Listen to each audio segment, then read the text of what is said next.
Tonight, we will explore the medieval world with all its secrets.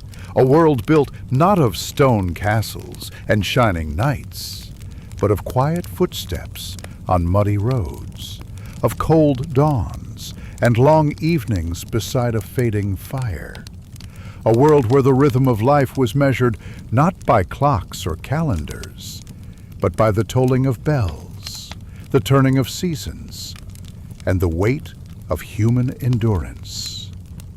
Close your eyes for a moment and imagine the darkness settling over a small village. The roofs of thatched cottages gleam faintly beneath the moon.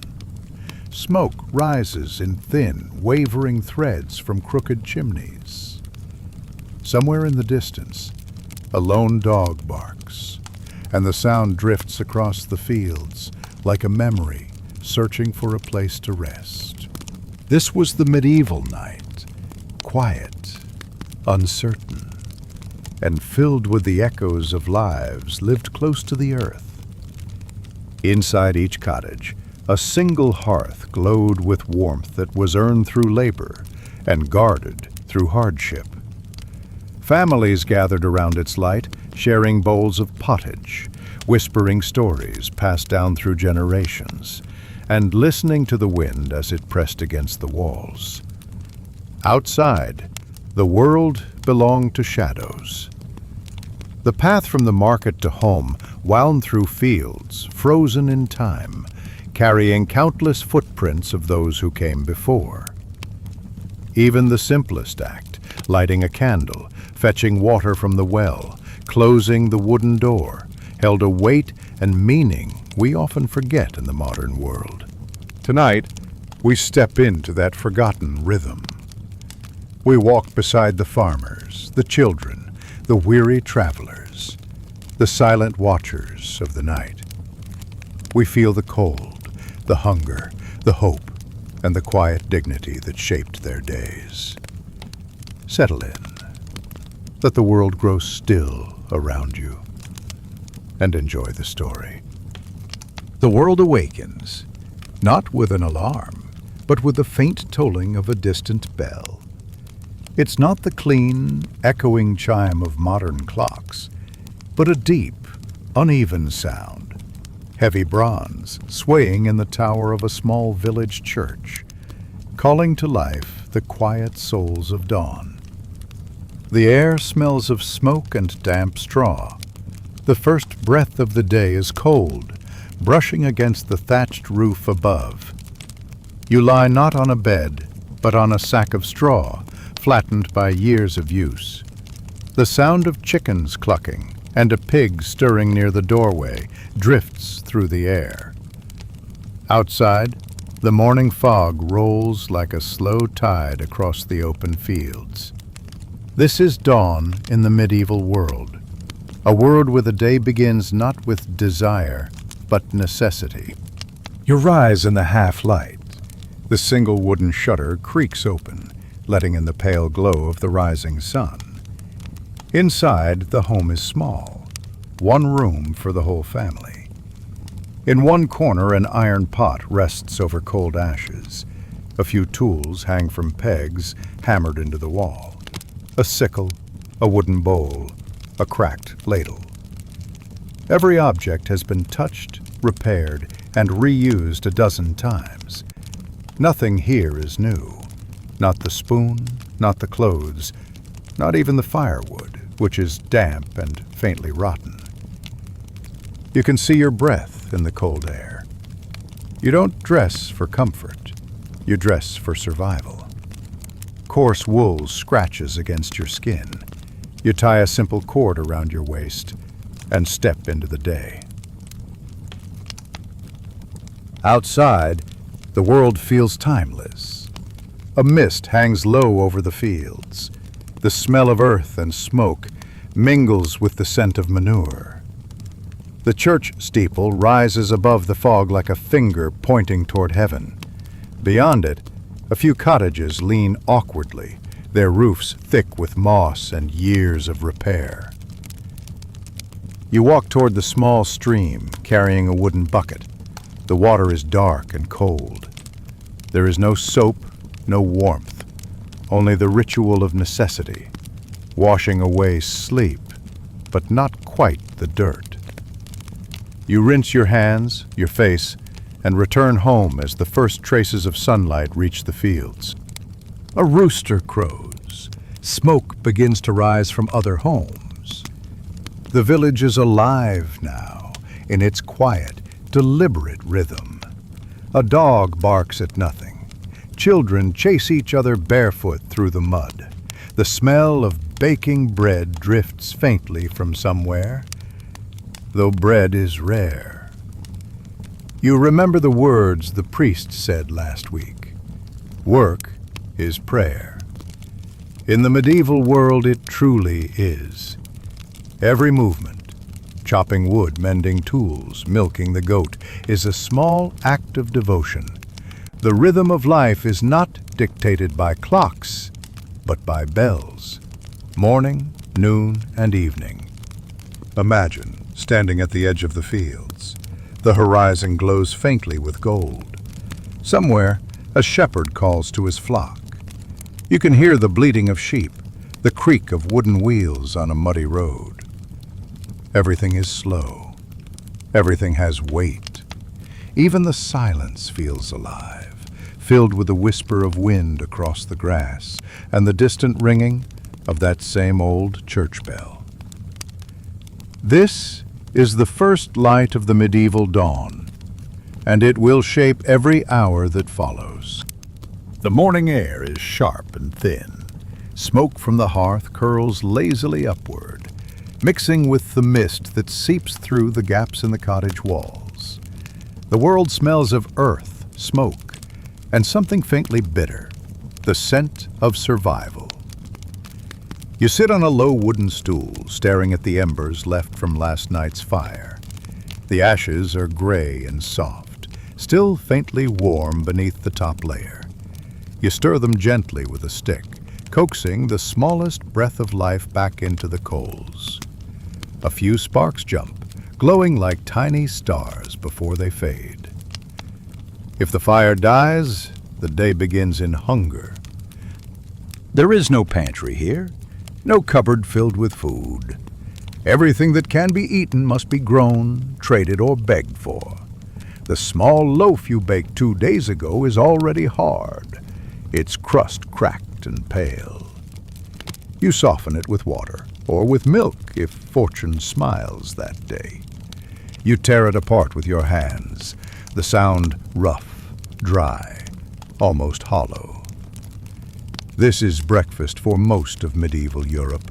A crust of bread, perhaps a bit of cheese, and hope for something more later.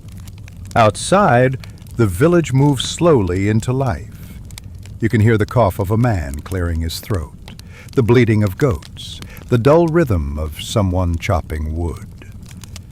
There is a quiet patience in the air, as if everyone is waiting for the same thing: warmth, food, light. You pull your shawl tighter and step into the pale dawn. The ground is wet with dew, turning the earth dark and sticky. Your feet sink slightly with each step.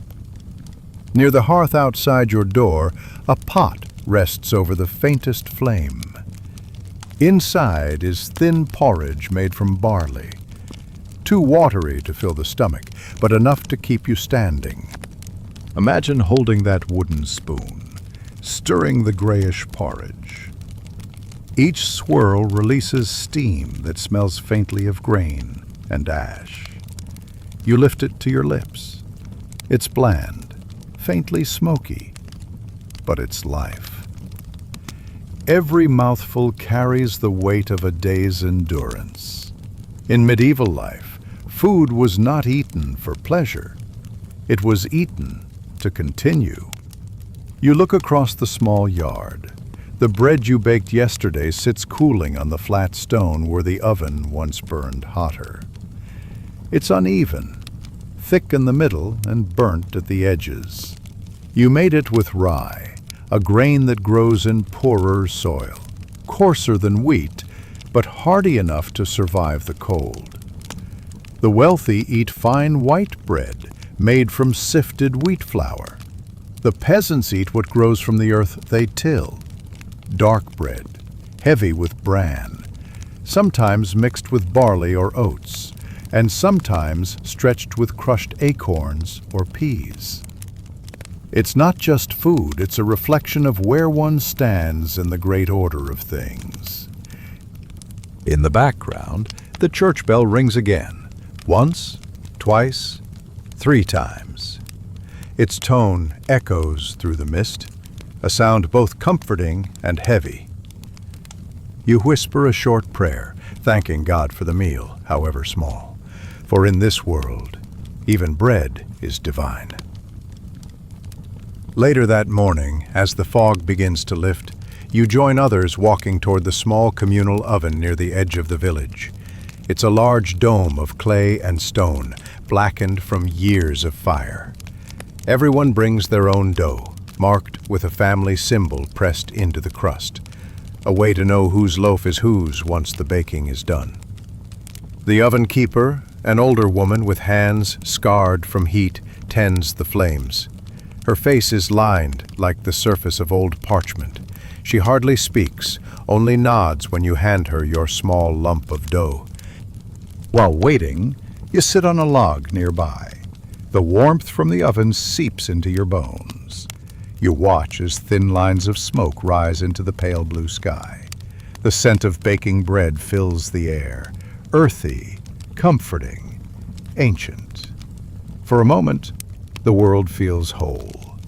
Children gather around, chasing each other with sticks, their laughter echoing across the open fields. Old men sit quietly, chewing on twigs, speaking little. It's a rare pause in a life defined by work, a moment of stillness born from something as simple as waiting for bread. Bread, in the medieval world, was more than food. It was the measure of time, the pulse of life, and the symbol of faith. Every household's existence revolved around it. When harvests failed, bread grew darker, thinner, bitter, a silent record of famine. And when the loaves were full and golden, people spoke of God's mercy. The poorest among them sometimes mixed sawdust or ground bark into their dough. They chewed slowly, not because of manners, but because the bread itself was heavy, resistant, full of grit. Teeth cracked, bellies ached, but still they ate. By midday, the bread is done. You carry your small loaf home wrapped in a rough piece of cloth. The crust is warm against your palms. You tear off a piece, eat it slowly, and feel the faint comfort of fullness. But it won't last long. The bread must stretch for days, through rain, through hunger, through the quiet ache of evening. Sometimes, to make it last, it's dried hard and soaked later in broth or ale, softening just enough to chew. If you were to walk through a medieval village at dusk, you'd see thin trails of smoke drifting from chimneys, hear the soft crackle of fire, and smell that same familiar scent, wood smoke and bread. It's the scent of humanity's oldest ritual, turning grain and fire into sustenance. The poorest might share a crust with neighbors. The monks eat theirs in silence, heads bowed, hands still. And in the halls of the wealthy, great loaves of fine wheat are broken beside steaming pots of stew. But beneath all the layers of class and power, the act remains the same. A person, a loaf, and the hope that tomorrow's hunger will not come too soon. At night, the fire in your cottage burns low. You wrap the remaining bread in cloth and set it near the ashes, hoping it stays dry. The room smells faintly of smoke, yeast, and sweat. You sit for a while, listening to the sounds outside. A dog barking, the creak of wood in the wind, a baby crying in the distance. You think about tomorrow's work, the field, the tools, the aching back. But for now, there's peace in the simplicity of what remains, the quiet satisfaction of having eaten, however little. The fire flickers, then fades. You lie down again on your straw mat beneath the same thatched roof and drift into sleep. Your dreams are slow, heavy, filled with the warmth of the oven and the scent of baked bread. And as the last embers die, the world outside returns to darkness, a silence broken only by the wind and the soft, rhythmic breathing of those who survived another day. The world you know is built not from steel or glass, but from what lies beneath your feet. The walls around you are made of earth, heavy, dark, and alive. Every surface bears the mark of hands that shaped it long ago. When you press your palm to the wall of your home, you feel not smoothness, but texture, layers of straw, clay, and memory. Tiny cracks run like rivers across the surface, a patch here, a thumbprint there. The wall breathes when it rains and crumbles gently in the sun. It holds warmth in winter, coolness in summer, and silence all year. This is the world of the medieval home, born from the land itself. Outside, the village is a patchwork of uneven roofs and leaning beams. The cottages sit close together, their thatched crowns sagging under the weight of seasons. Each roof tells a story of storms survived, of patches replaced, of time slowly collapsing inward. A single lane of mud winds through it all, the heart of the settlement. The mud never dries completely. It clings to the feet, cakes the hems of clothing, seeps between stones. When it rains, it becomes a sluggish river that runs between the houses. When it freezes, it hardens like iron. Children slip, carts sink, dogs leave trails across it. And yet, for the people here, it's not filth, it's simply home. You walk the narrow path that connects one life to another. Chickens dart between your legs, pecking at unseen crumbs. A woman empties a pail of water into the gutter, and steam rises as it hits the cold ground. There's a rhythm to it all, small, slow, eternal. Every building here seems to lean slightly, as though weary from centuries of standing. Timbers groan, walls bow inward. But even in their imperfection, there's something profoundly human, the beauty of endurance. Most homes are single rooms, shared by family and animal alike. A few goats might sleep in the corner, chickens roosting overhead on beams. The floor is not wood or tile, but compacted earth, polished by bare feet. When it rains, water seeps in along the edges. You sweep it away with straw and hope it doesn't return too quickly. The hearth sits at the center, a low circle of stones blackened by countless fires. Above it, smoke curls lazily upward through a hole in the roof. It stains the beams with soot, darkening them until the wood itself seems carved from shadow. The air is thick with the scent of ash, wool, and old smoke, a scent that clings to everything, even dreams. In the quiet hours of midday, sunlight filters through cracks in the walls. Dust floats like gold in the air. Each particle drifts slowly, weightless, a silent witness to centuries of repetition, of people waking, working, praying, and sleeping beneath the same roof. There's beauty in the simplicity. No symmetry, no decoration, no grandeur, just survival given shape. Every inch of the home is used. Hooks for tools, a small shelf for the single candle, a chest to hold the family's few belongings. And when you look closely, you notice something else, the small gestures of care.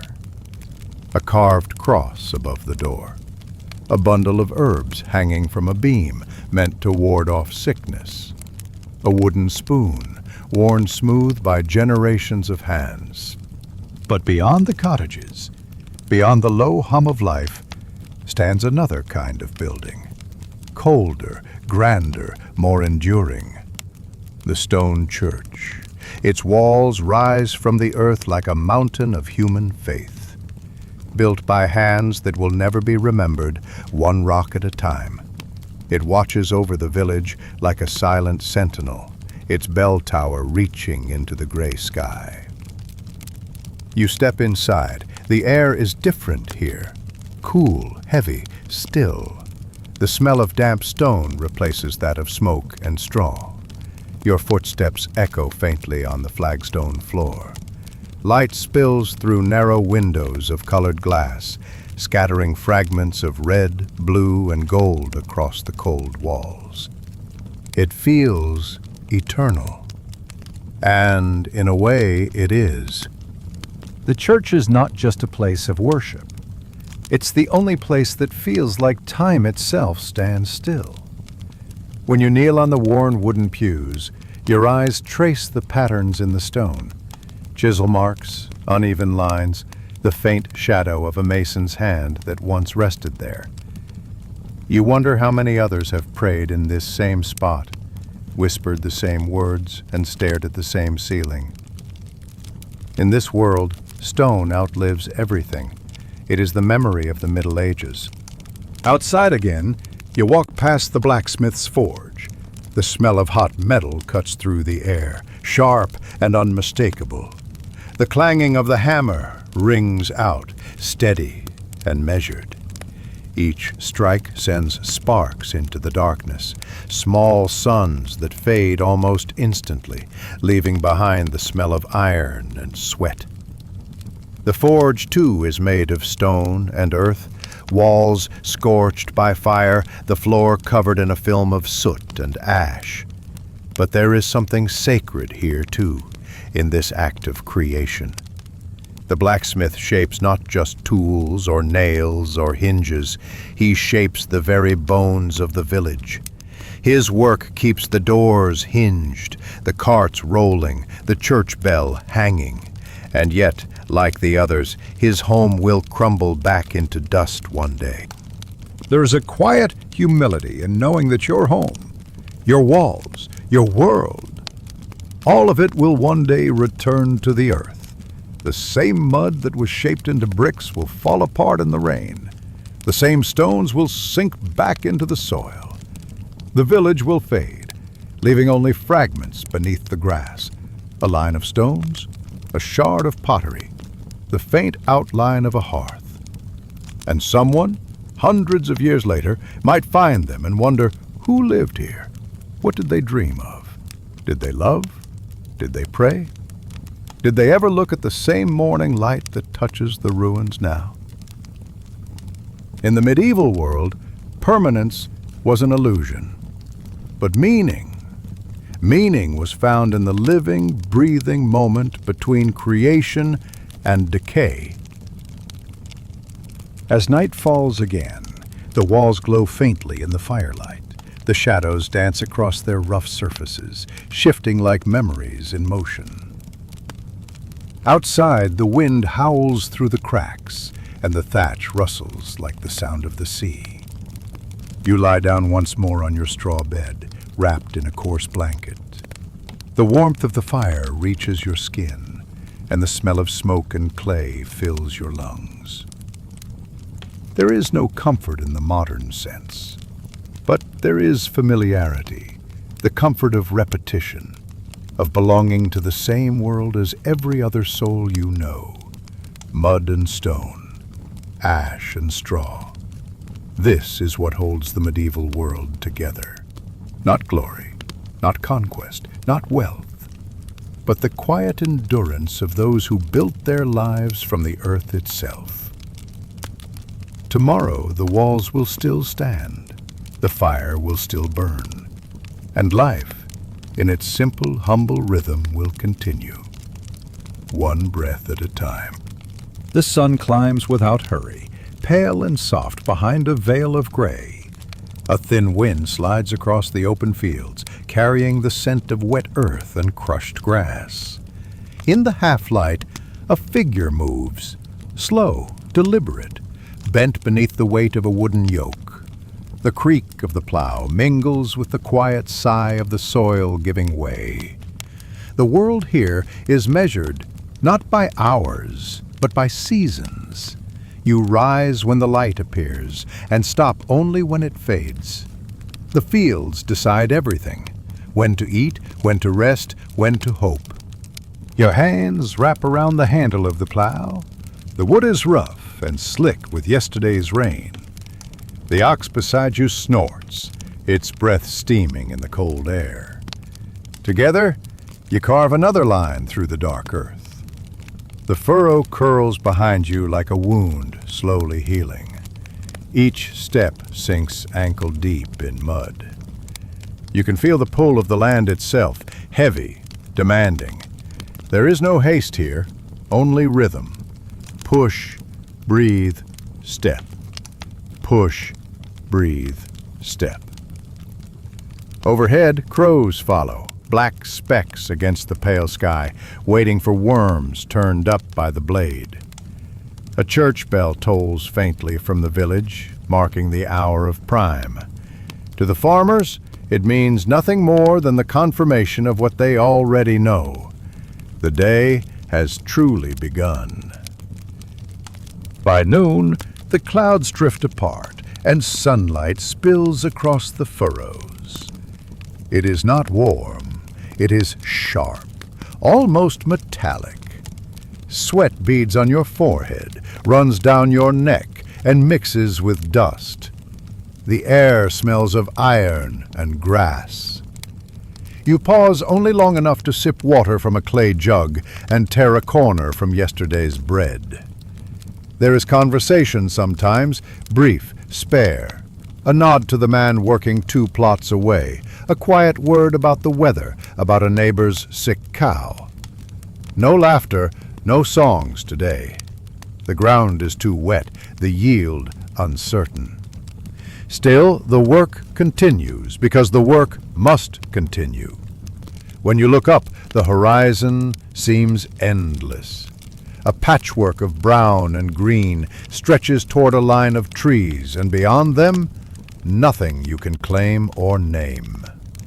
You realize, with a dull sort of peace, that you will spend your entire life inside these few acres, and that the land will remember you longer than any priest or lord ever will. As the sun tilts westward, more figures appear in the fields. Women with baskets gather weeds for the pigs. Children chase away birds with rattling sticks. Their laughter floats briefly through the wind, then vanishes beneath the groan of the plow. The overseer passes on horseback, a dark outline against the glare. He says little. His eyes sweep the fields, counting movement. To him, you are part of the harvest, another tool to be kept sharp, not broken.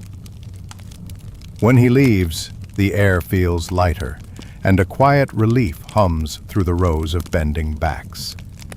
You think, not for the first time, that there is a kind of dignity hidden inside this endless repetition, the slow, stubborn refusal of the body to give in.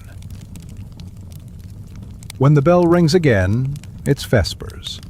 The light turns honey-colored, thick and low. Dust glows around the edges of the ox's hide like a halo. You rest your hands on the plow and listen to the wind whispering through the stalks of young barley. Back in the village, smoke curls from the roofs.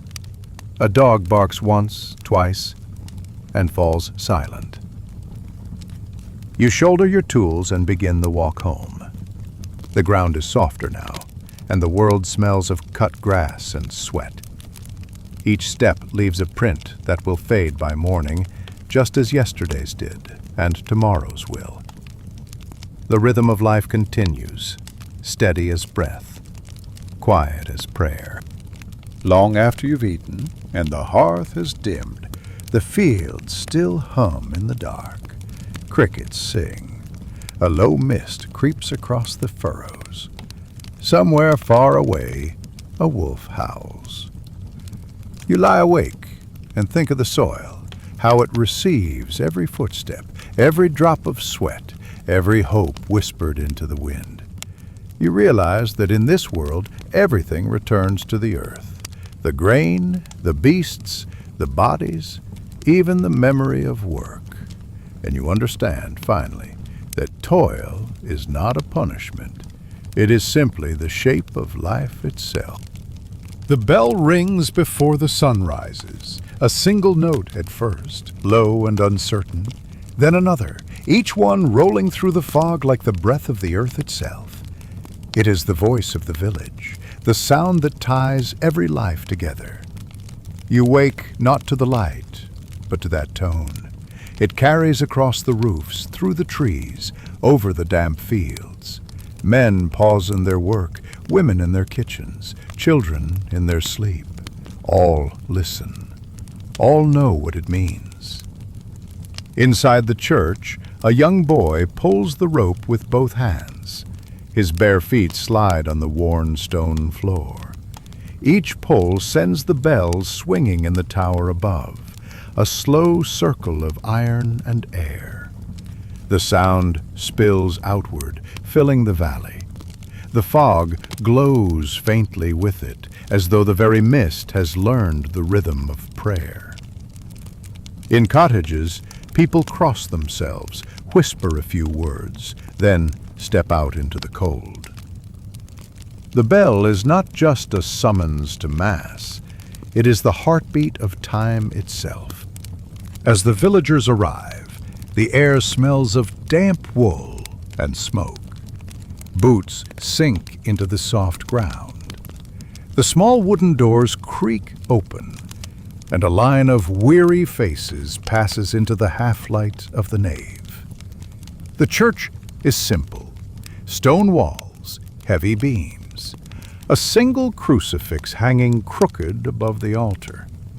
Candles flicker, their flames trembling in the drafts that seep through cracks. The priest speaks in Latin, a language few understand but all revere. His voice rises and falls like the tide, and the words become more music than meaning. You kneel on the hard floor, the chill of stone pressing through your knees. Somewhere behind you a baby coughs. Someone murmurs an Amen, a beat too late.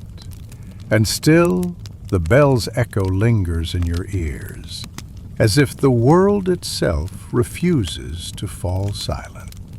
Outside again, the morning has changed. The fog has thinned. Sunlight spills over the graves behind the church. Names carved into stone, half erased by rain. A crow lands on one of the crosses and stares, unmoving. You pass the well and nod to a neighbor. There are no grand debates about theology here, only the steady comfort of habit. The people pray because it is what they have always done. Prayer fills the space where certainty should be. It's not zeal, not fear, just continuity. For in a world ruled by chance, by hunger, by weather, by plague, faith is the only thing that stays when everything else falls away. When the sun reaches its height, the bell rings again. This time, the sound feels softer, almost human. Workers pause in the fields, wipe the sweat from their brows, and whisper a short prayer for endurance. To them, the bell divides the day. Morning for work, noon for rest, evening for thanks. It gives shape to the endless blur of labor. Even those who no longer believe still listen. because to ignore it would be to step outside the rhythm of life itself. In the cool shadow of the church, the priest sits by the open door, reading by the light of a narrow window. His book smells of dust and tallow.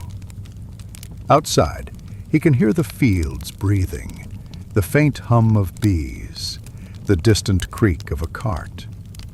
He knows every name in this village, every birth, every death, every secret sin. His words on Sunday are gentle, measured, but his eyes carry the exhaustion of a man who spends his life trying to hold others together while slowly fading himself. He glances toward the bell tower, its ropes swaying slightly in the wind, and wonders if the sound still reaches heaven, or if it only circles the valley, returning again and again to those who need it most. As dusk approaches, the villagers gather once more. Smoke from their fires drifts toward the steeple, and the air smells of bread and damp stone. Inside, the candles are already lit. The light pools in the cracks of the walls, gold against gray. The priest's voice is lower now, the rhythm slower, almost like a lullaby.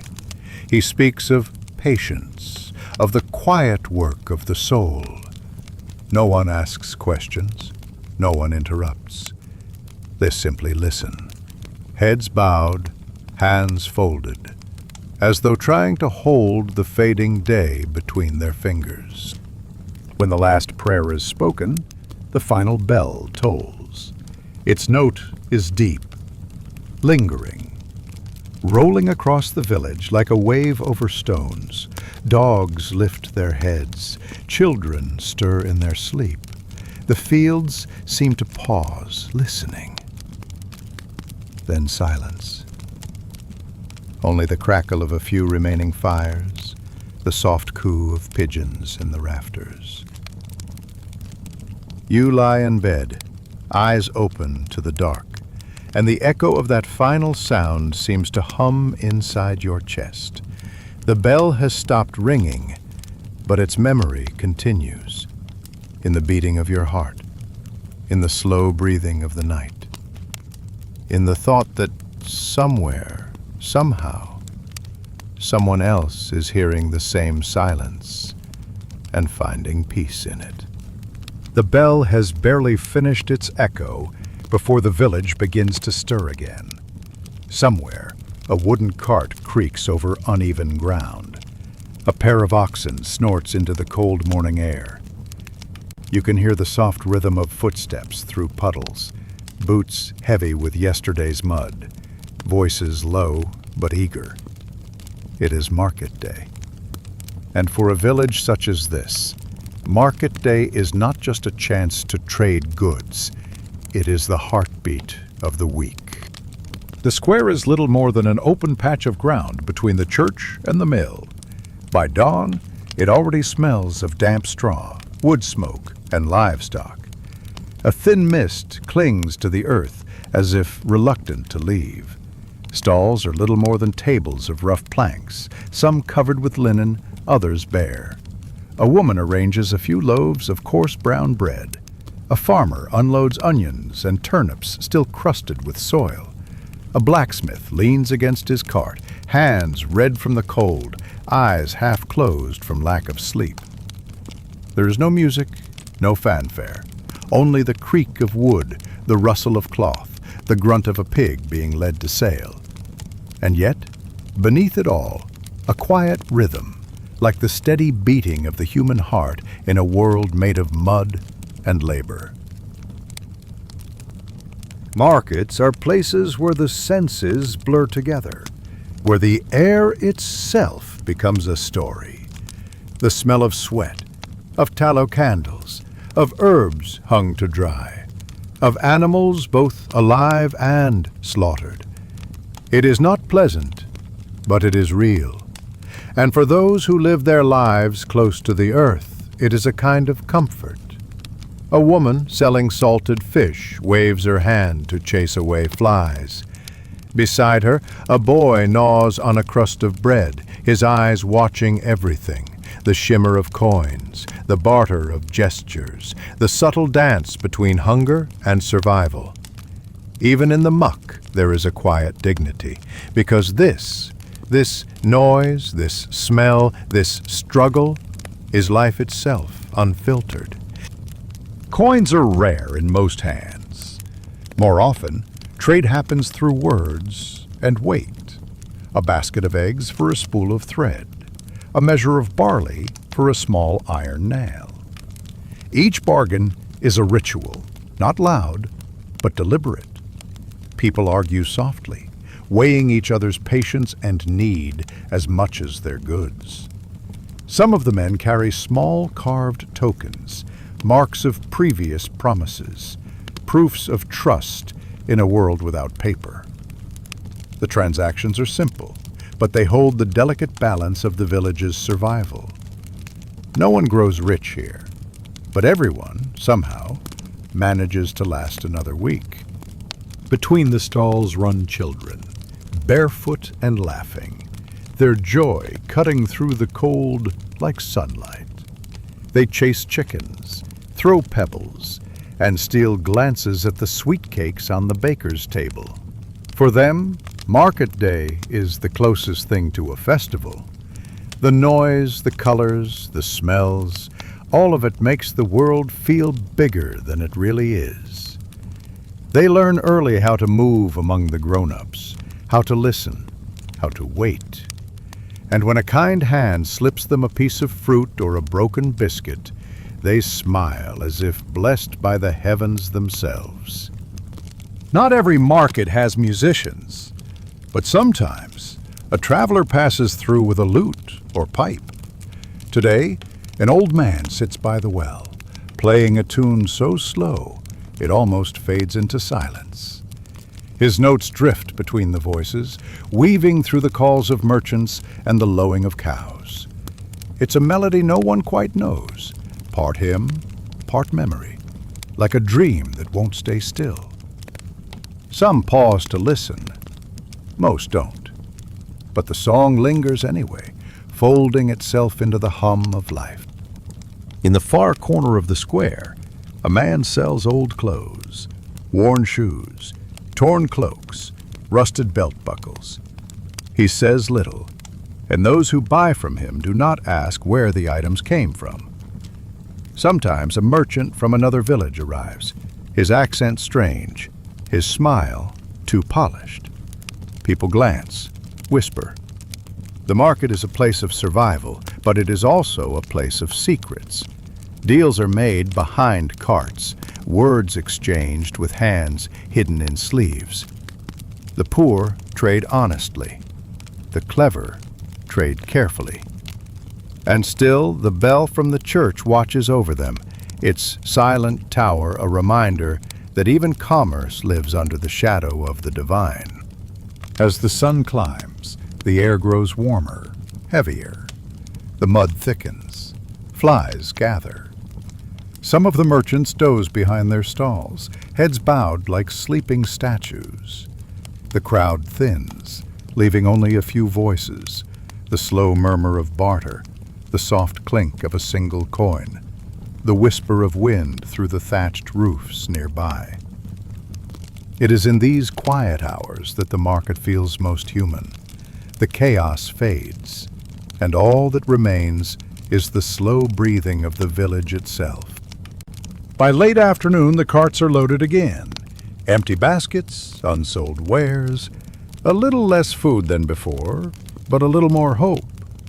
The ground is trampled, a patchwork of footprints, straw, and manure. Dogs nose through the scraps. A few children still linger, their laughter mingling with the creak of wagon wheels. As the last merchant leaves, the square falls silent again. Only the smell remains, earth, smoke, and faint traces of life. And above it all, the soft toll of the evening bell. When darkness comes, the same square that echoed with noise hours ago is now empty, save for a few drifting embers. The air is thick with mist again, as though the day's noise never happened. The ground glistens in the moonlight. Mud, yes, but also reflection. You can almost see the ghosts of the day, a woman haggling for wool, a boy chasing a hen, a farmer lifting his cap to greet a neighbor. In this silence, the memory of life hums like a distant song. Tomorrow, the square will be bare again, but for tonight, it still holds the warmth of footsteps and the fading murmur of the human heart. The path from the market to your cottage is worn by generations of footsteps.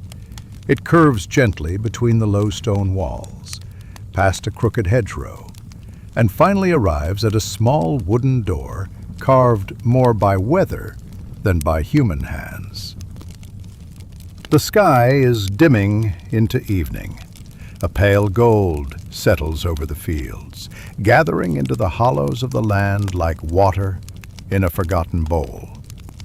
Your boots are coated with mud, your hands ache from work. But as you step toward home, you feel a quiet warmth, not from fire, but from familiarity, from repetition, from the sense of belonging to a place that expects nothing more of you than to simply return. The door creaks as it opens, not loudly, just enough to announce your presence. Inside, the air is thick with the smell of smoke and boiled barley. A faint haze clings to the rafters, turning the last rays of daylight into soft, floating motes. The interior is small, but to medieval eyes, it is exactly what a home should be: warm, shadowed, and alive with the quiet sounds of evening. A dog lifts its head from the floor, tail tapping gently on the packed earth. A child near the hearth glances up, then returns to the simple task of carving a piece of wood into something only he understands. The world outside feels distant now, as if sealed behind the wooden door. The hearth is the center of everything, not just the room, but the rhythm of life itself. Its fire burns low tonight, glowing like the heart of an ember. The pot suspended above it bubbles softly, steam unfurling in thin white ribbons. This fire has warmed generations. Here, families have eaten their meager meals, told their stories, laughed, argued, whispered, and mourned. Heat is precious in this world. It's not merely comfort, it's survival. You crouch close to the flames, letting the warmth seep into your bones. The crackle of wood is slow and steady, like a quiet voice speaking only to you. There is no rush, only routine.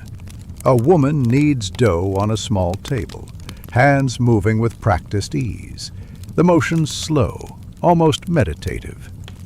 A man hangs herbs to dry above the hearth, brushing dust from their stems. Their scent fills the room, sage, thyme, a hint of mint. The child finishes carving the bit of wood, revealing a small toy horse, crooked but full of earnest detail. He sets it beside others just like it, a little stable of uneven creatures watching him from a corner of the shelf. This is not a place of luxury. It is not a place of wealth. But it is a place of life. The kind of life shaped by habit, by simple tools, by the soft glow of a fire that refuses to die before morning. As the sun disappears, the cottage settles into stillness. The walls creak. The dog sighs. Outside, wind brushes past the thatch in long, gentle strokes. A single candle is lit on the table, its flame trembling with each shift of air.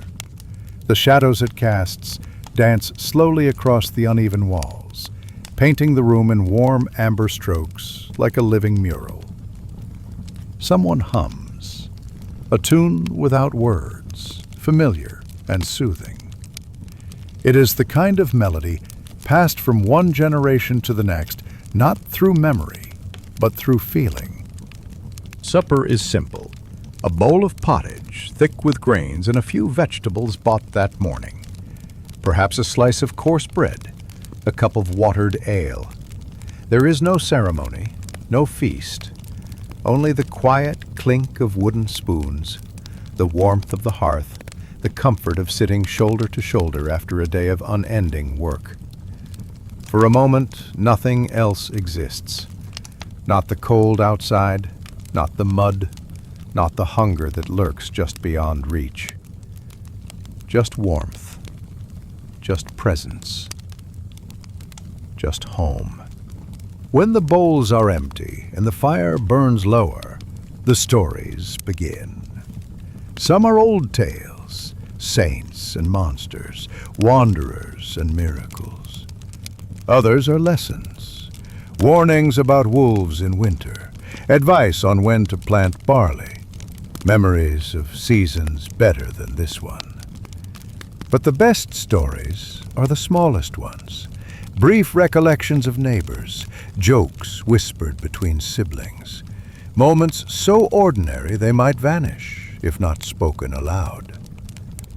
The flame flickers, casting these stories into warm relief, as though the air itself is trying to remember them.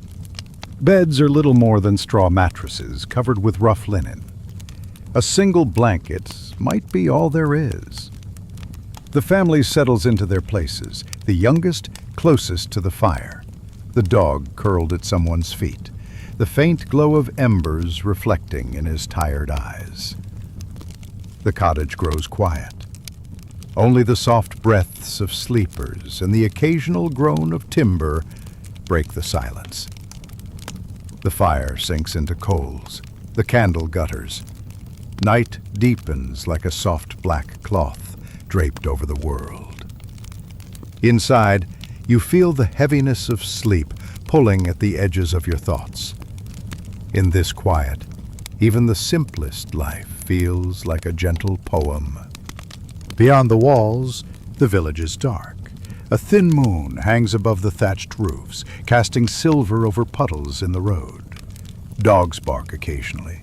Owls call from the trees. The fields lie still under the weight of dew. But here, in this small cottage, you are warm. Your belly is full, and the world feels, for a brief moment, kind. Winter does not arrive suddenly. It creeps in, soft at first, like a chill beneath the door, like a faint whisper in the morning air that wasn't there before. Then the days shrink. The nights grow heavy. Frost begins to form on the edges of the fields, tiny white crystals clinging to the grass, as though winter is testing its grip before it truly bites. And when it finally comes, it is not loud, not dramatic, but absolute. You wake to silence, not the usual stillness of dawn, but a deeper, heavier quiet. The kind that seems to press against the walls. When you step outside, the world is washed in pale blue. Frost covers the ground in a thin, trembling sheet, sparkling faintly under the early light. Every breath falls from your mouth in soft white clouds, drifting through the air like fragile ghosts. The earth beneath your feet feels harder, almost brittle, and the fields, usually alive with insects and birds, lie still as a painting. Winter has arrived, and it demands respect. The pace of life does not stop, but it slows, like a heartbeat conserving its strength. Footpaths become slippery, water buckets freeze, and every chore takes twice as long. You scrape frost from the inside of your window, wondering how a world so thin and delicate can make the cold so deep and merciless. Men gather wood with stiff hands, their breaths rising like smoke into the pale sky. Women wrap shawls tighter, tending to fires that must never go out. Even the animals seem quieter, huddling together for warmth, their bodies steaming gently in the cold dawn. Summer is loud with life, birds, insects, rushing streams, wind through grain. Winter. Winter is a different kind of music. There is the crackle of ice forming along the riverbank, the muffled thud of boots on frozen earth, the distant howl of wind weaving between cottages like a lonely traveler searching for shelter. Inside the homes, the only sounds are the small, steady ones, the pop of wood in the hearth, the simmer of a pot of stew, the quiet murmur of voices speaking softly so as not to waste breath or warmth. The world has narrowed now, condensed into firelight, shadows, and the careful conservation of everything you have. Winter's most feared companion is not the cold, but scarcity. With the fields bare, food must come from what was stored. Grain in sacks tucked against the wall, a few roots buried in sand to keep them dry. Smoked meat hanging from rafters, shrinking a little each week. You learn to make meals stretch. Pottage becomes thinner, bread smaller.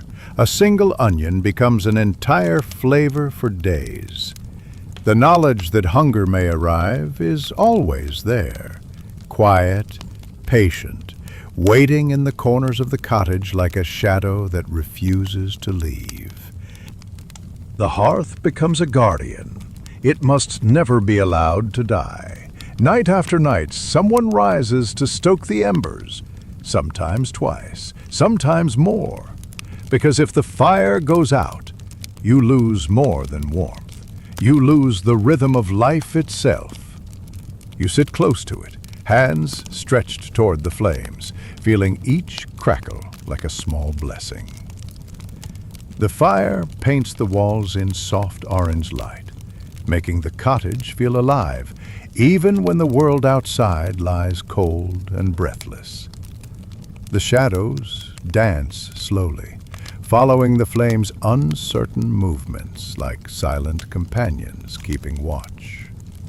Work does not vanish simply because the fields sleep.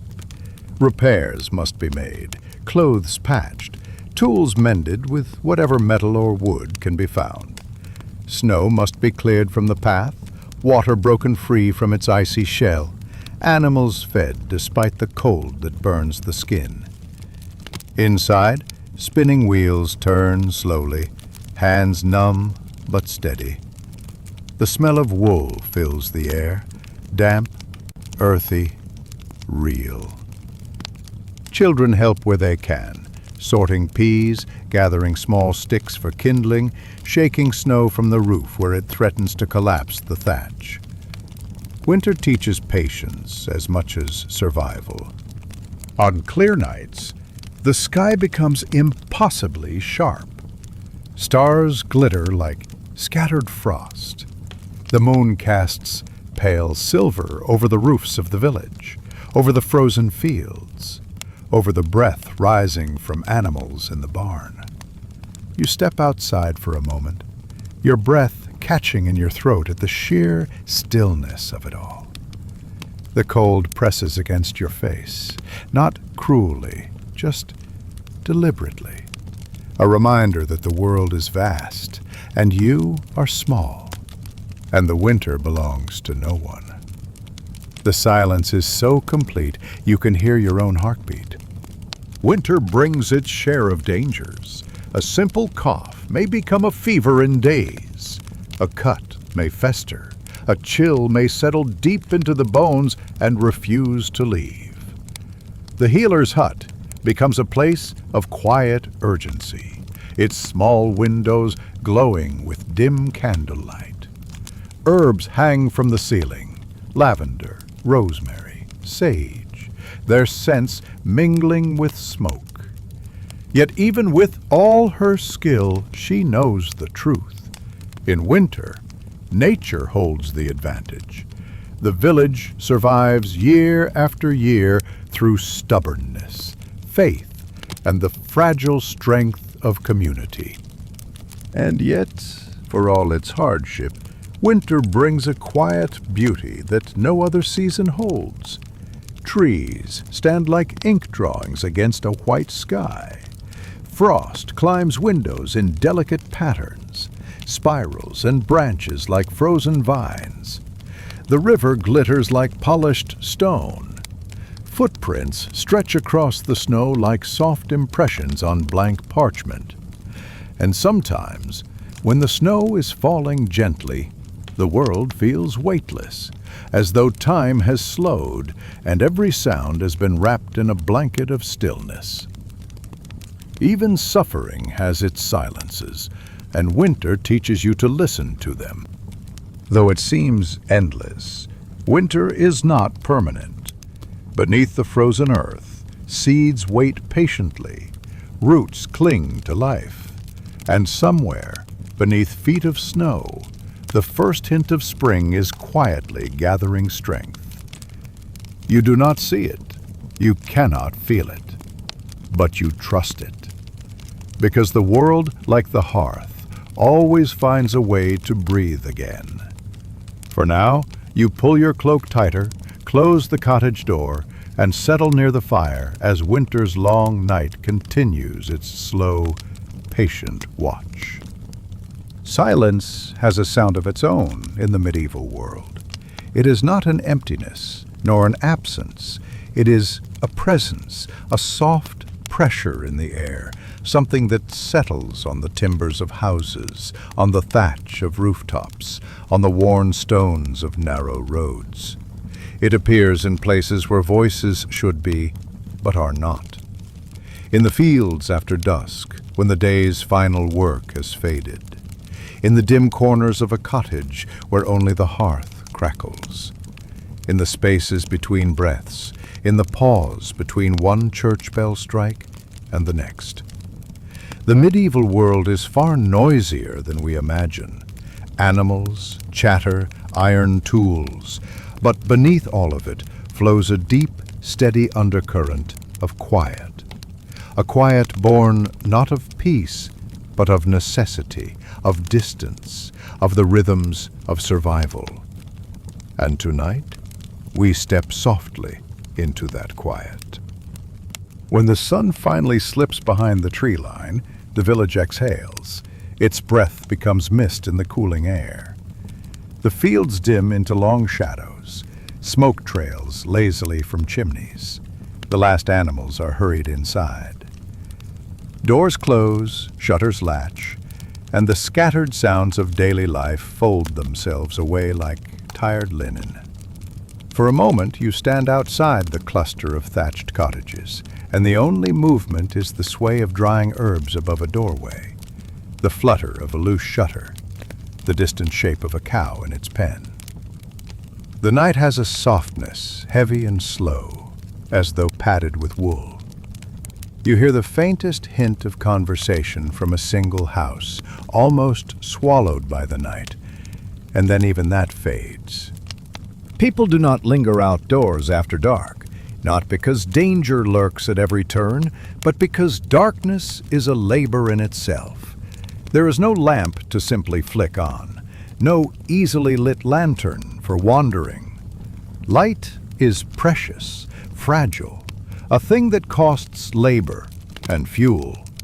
Night is not for walking, it is for retreating inward. The weight of silence begins here. Within a single cottage, life slows to a near standstill. The fire burns low, giving more glow than heat.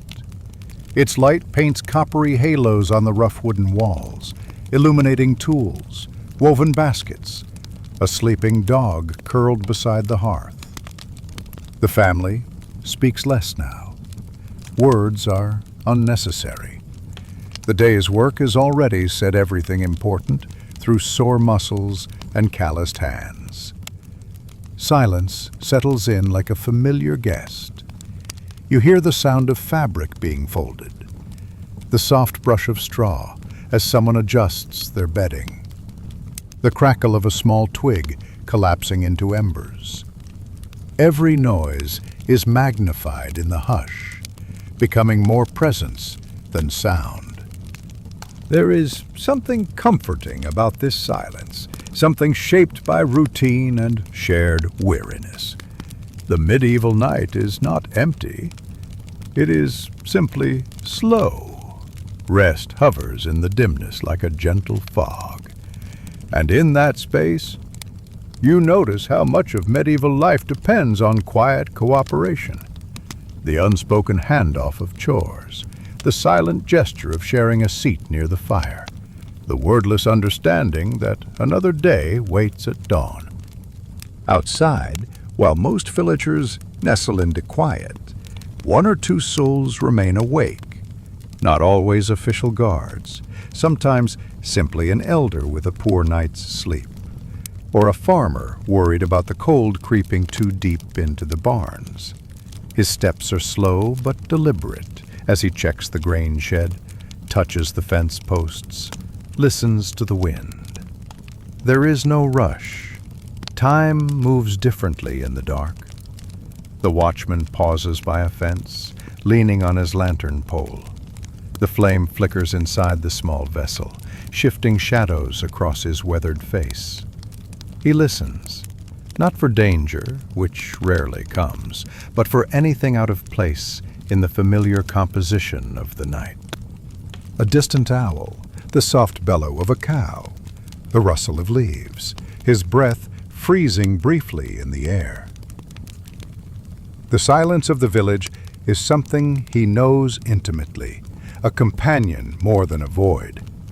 It reminds him of years rolling by, of seasons that came and went, of people who once shared this quiet, but no longer walk these paths. He moves on, leaving footprints in soft mud. Not all quiet is comforting. Some silence weighs heavier, especially for those who feel it most. The young widow sitting alone by her unlit hearth.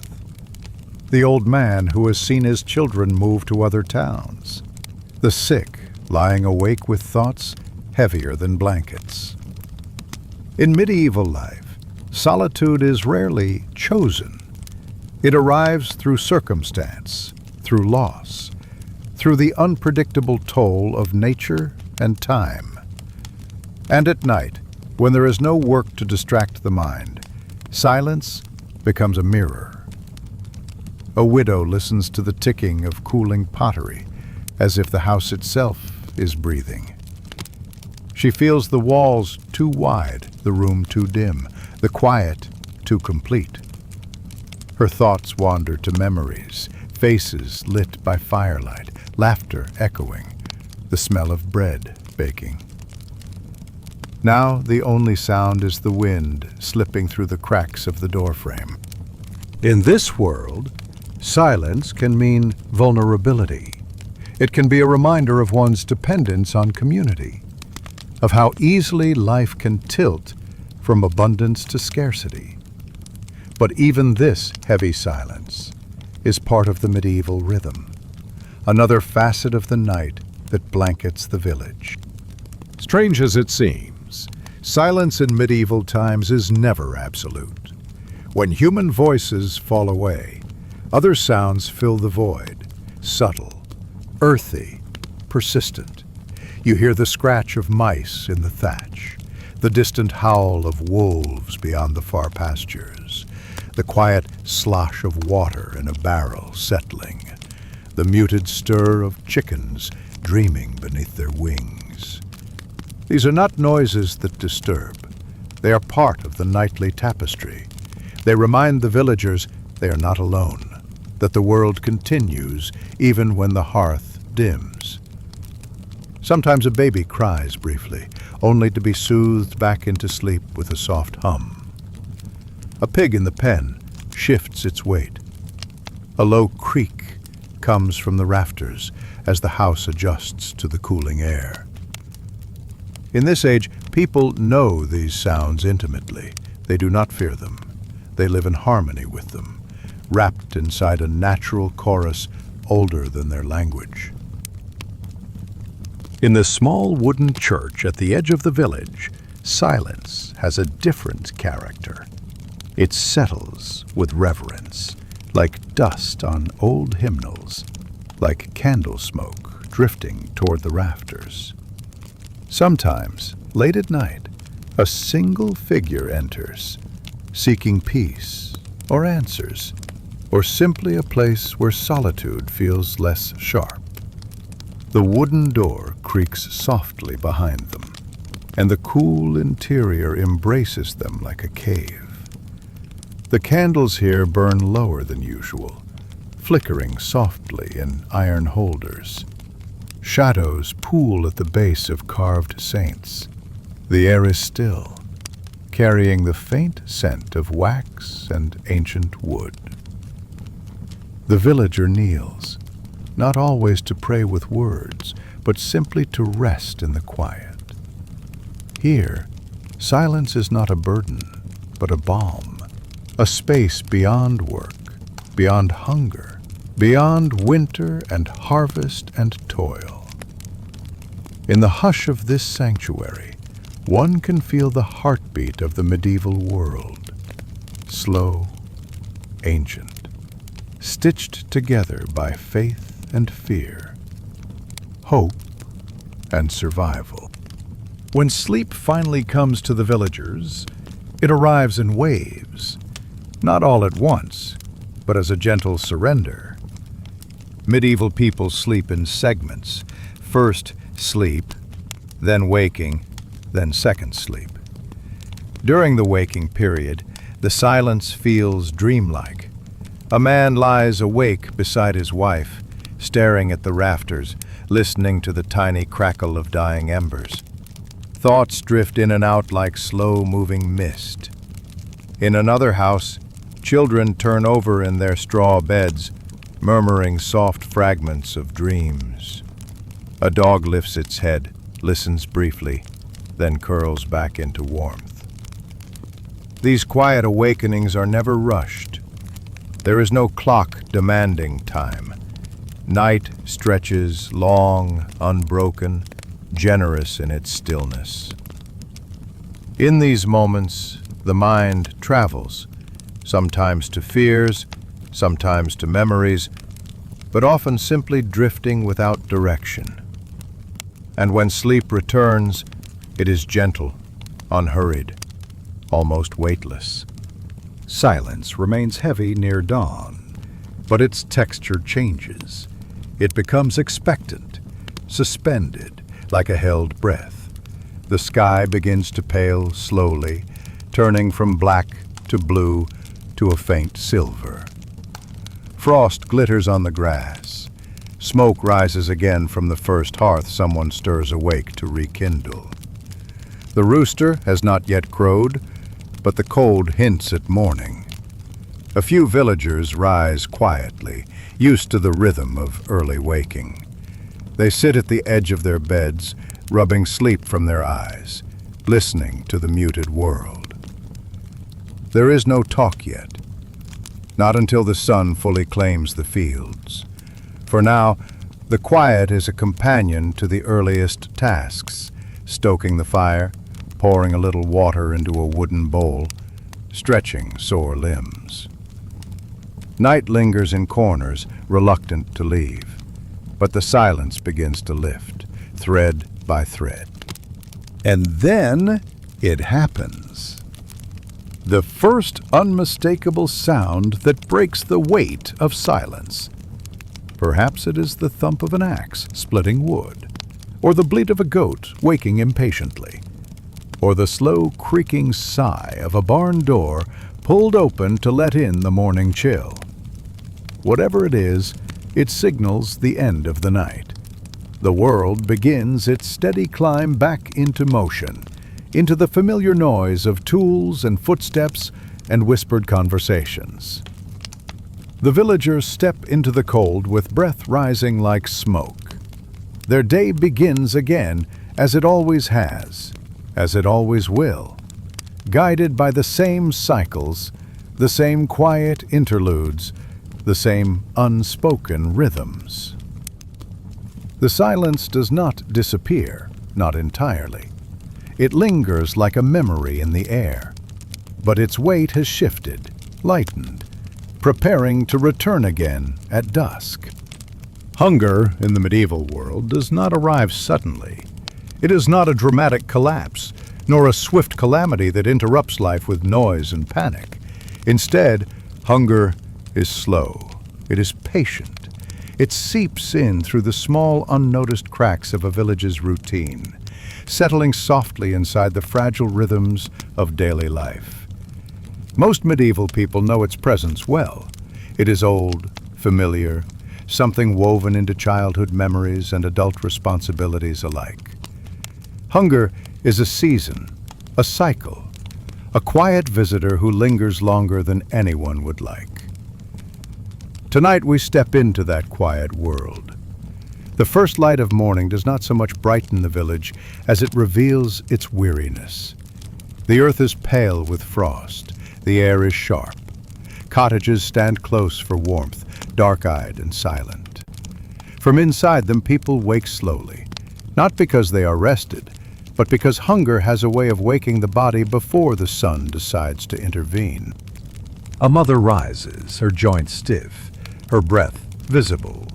She kneels by the hearth and touches the ash with her fingertips, feeling for warmth that is no longer there. A single thin stick of firewood remains beside the hearth. She hesitates only a moment before deciding not to use it. A spark now is a comfort, but comfort is a luxury measured carefully. She saves the stick for later, for when the children's shivers become too sharp to ignore. A young boy pushes aside his straw blankets, rubbing sleep from his eyes.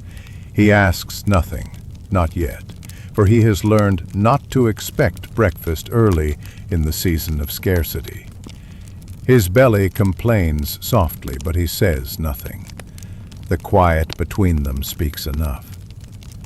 Outside, a faint wind combs over the fields, carrying with it the scent of frozen earth.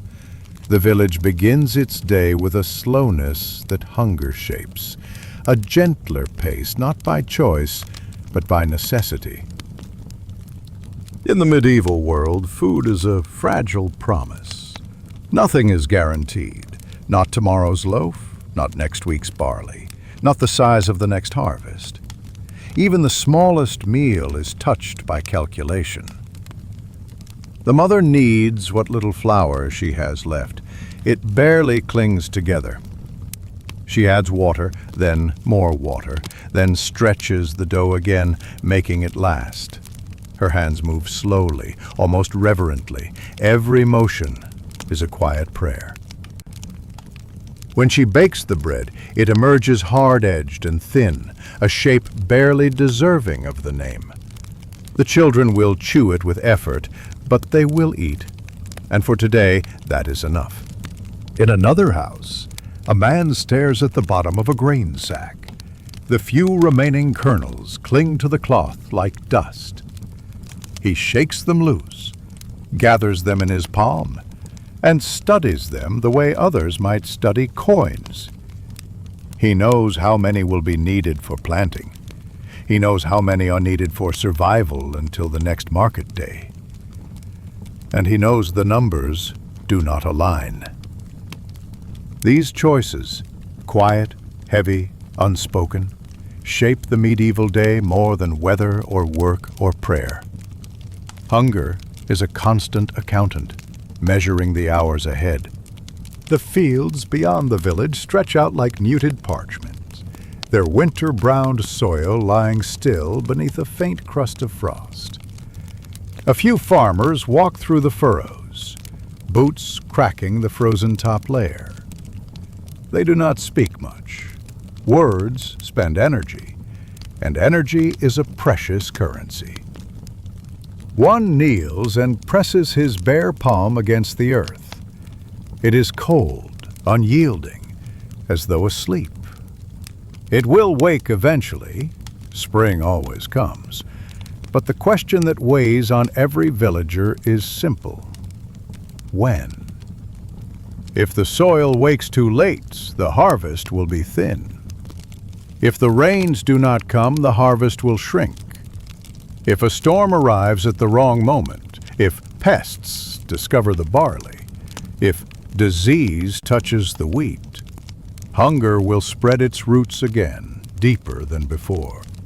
The farmers know these patterns. Their fathers knew them. Their ancestors lived and died by them. Working the soil is an act of faith as much as labor. The cold wind stirs the brittle remains of last season's stalks. A man traces the ridge of a furrow with his thumb as though reading an old letter. He knows hunger is two things at once, a feeling in the belly and a shadow cast by the land itself. By midday, the village smells faintly of boiling water. Not stew, just water, with a hint of herbs or cabbage if luck allows. A woman drops slivers of turnip into the pot. She stirs slowly. Her youngest child watches, eyes following each rotation of the spoon as though magic might cause more food to appear. The pot hisses softly. Steam lifts. It is a warm smell, but not a rich one. Comforting, but not filling. People sip their soups quietly, letting the heat soften the ache they cannot fully erase. Hunger makes voices softer. It makes laughter rare. Even the sound of wooden spoons against bowls carries a different rhythm, slow, deliberate, measured. Yet there is kindness here, too. An old woman shares a pinch of dried herbs with her neighbor. A boy offers his last bite to his sister. A farmer brings a single carrot to a widow's door and walks away before she can thank him. Even in hunger, humanity finds room for small mercies. Hunger makes the day heavier. Tools feel heavier. Distance feels longer. Time feels slower. Men drag wooden plows through crisp soil. Women walk miles to gather firewood, stopping often to rest.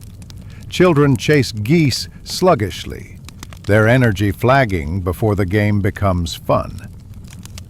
Yet everything is done with quiet determination. Hunger does not excuse work. It simply makes it more difficult.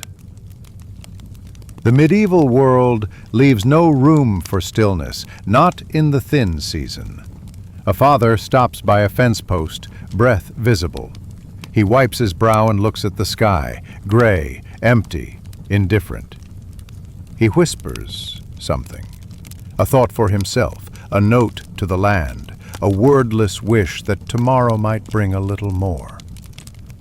And then he continues working, because work is the only road out of hunger.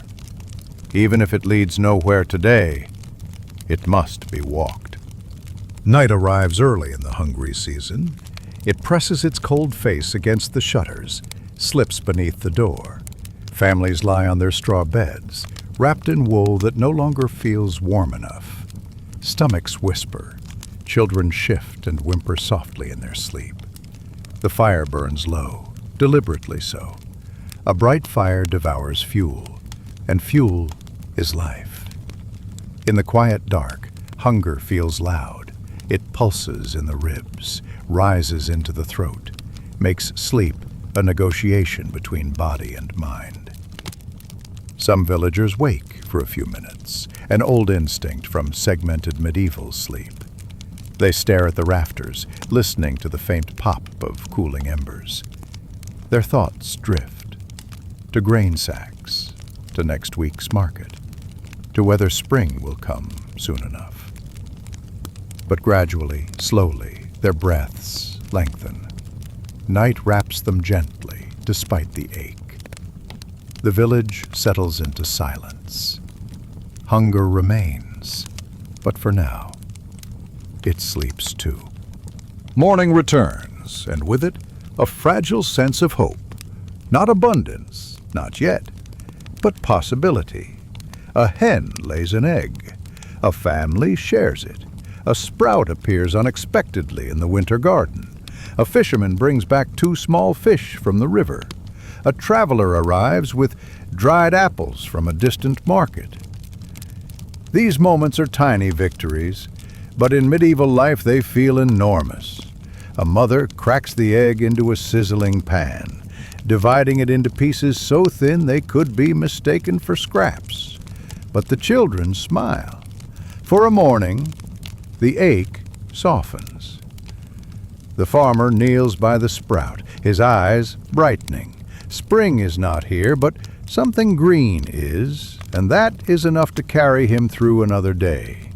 The shape of hunger does not disappear in triumph, but it shifts, loosens, steps back a pace.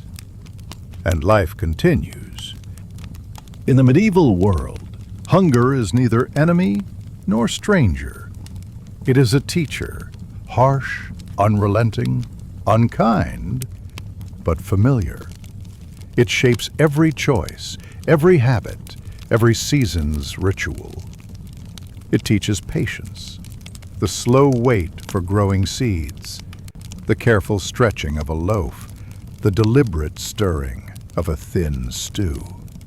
It teaches community, sharing herbs, offering small gifts in silence, working together in weary companionship.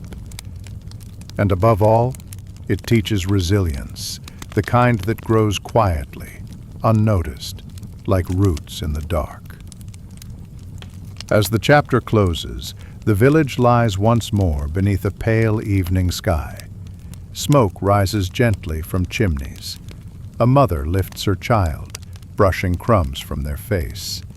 A man leans his tired weight against a fence, watching the fields as though they might answer him.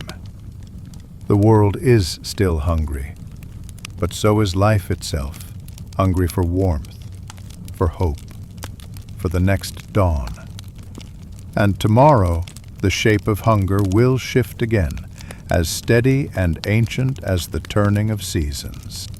There is a certain truth whispered quietly across the centuries, that in medieval times, the earth was not simply beneath a person's feet. It was in their clothing, their breath, their fingernails, and, in many ways, their identity. For the people of the Middle Ages, the soil was not a symbol. It was not a poetic device. It was the one constant companion that shaped their lives as faithfully as hunger, as intimately as prayer. And so, to understand them, to truly step across the worn wooden threshold of their world, you must understand what it meant to have hands made of earth. The chapter begins with a quiet dawn. A pale gray light softens the edges of the village, and dew hangs in threads on the straw rooftops. The first sound is not a rooster nor a human voice, but the earth itself, the soft crumble of clods beneath bare feet, as peasants rise from sleep and step outside. For most people, the first touch of the day was not water, but dirt. It meets them before the sun fully rises, clinging to wooden thresholds, waiting in the fields, still hushed with morning mist. Children run through it as though it were fog you could touch. Adults tread through it like a familiar burden. The very pathways leading through the village are nothing more than tracks pressed deep by generations of feet, darkened and smoothed by time. The earth is cool, almost cold this time of day. It grips to the skin, damp and fine. A medieval villager barely notices. They have already brushed away more soil in their lifetime than most modern people will ever touch.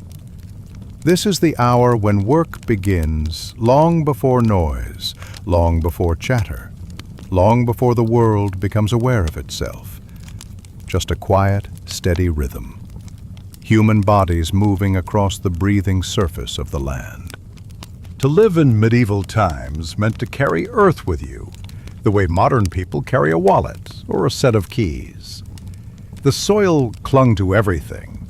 Hems of woolen tunics, edges of wooden bowls, the rough palms of workers, the soft folds of the bread dough, the corners of a sleeping mat. People shook it from their clothes, yet it returned. They wiped it from their tools, yet it reappeared. No matter how clean a home might be swept, the earth slipped back through soft cracks in the walls, tracking in on every foot that crossed its threshold, settling quietly in corners like a guest who never left. This was not carelessness. It was the nature of life itself. A medieval person simply understood you do not resist the earth, you live with it. And strangely, in this acceptance, there was a profound peace. Look closely at a peasant's hands in this era, not simply at the calluses or the cracked nail beds, but at the movement. Even when empty, their hands move like hands that expect to hold the earth again. Fingers curl as though around a tool handle. Palms shift slightly, as if remembering the weight of a clod or a stone. The muscles of the forearm adapt not to writing or crafting or counting, but to digging, planting, pulling, carrying, lifting. A medieval farmer's grip was not just strong, it was habitual. The body itself learned the shape of labor long before the mind fully understood it. Children as young as 4 learned to scoop grain or gather fodder. By 7, they could guide animals, pull weeds, or carry baskets of earth. This was not seen as harsh. It was seen as joining the rhythm of the world. For in this time, the earth did not belong to the people belonged to the earth. Most medieval homes were built not from stone, but from wattle and daub, woven branches packed tight with a mixture of mud, straw, animal dung, and clay. Walls were not barriers against the earth. They were made of it. When the weather dried them, fine dust would fall from the ceiling like quiet snow.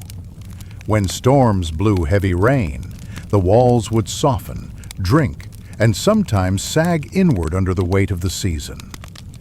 There was a living, breathing quality to these homes. They flexed with the world, yielded with the wind, shifted with the temperature. Inside, when a mother rocked her child to sleep or an elder knelt to pray, the scent of warm earth filled the air, a soft, grounding aroma that mixed with smoke, wool, and straw to create the unmistakable fragrance of medieval life.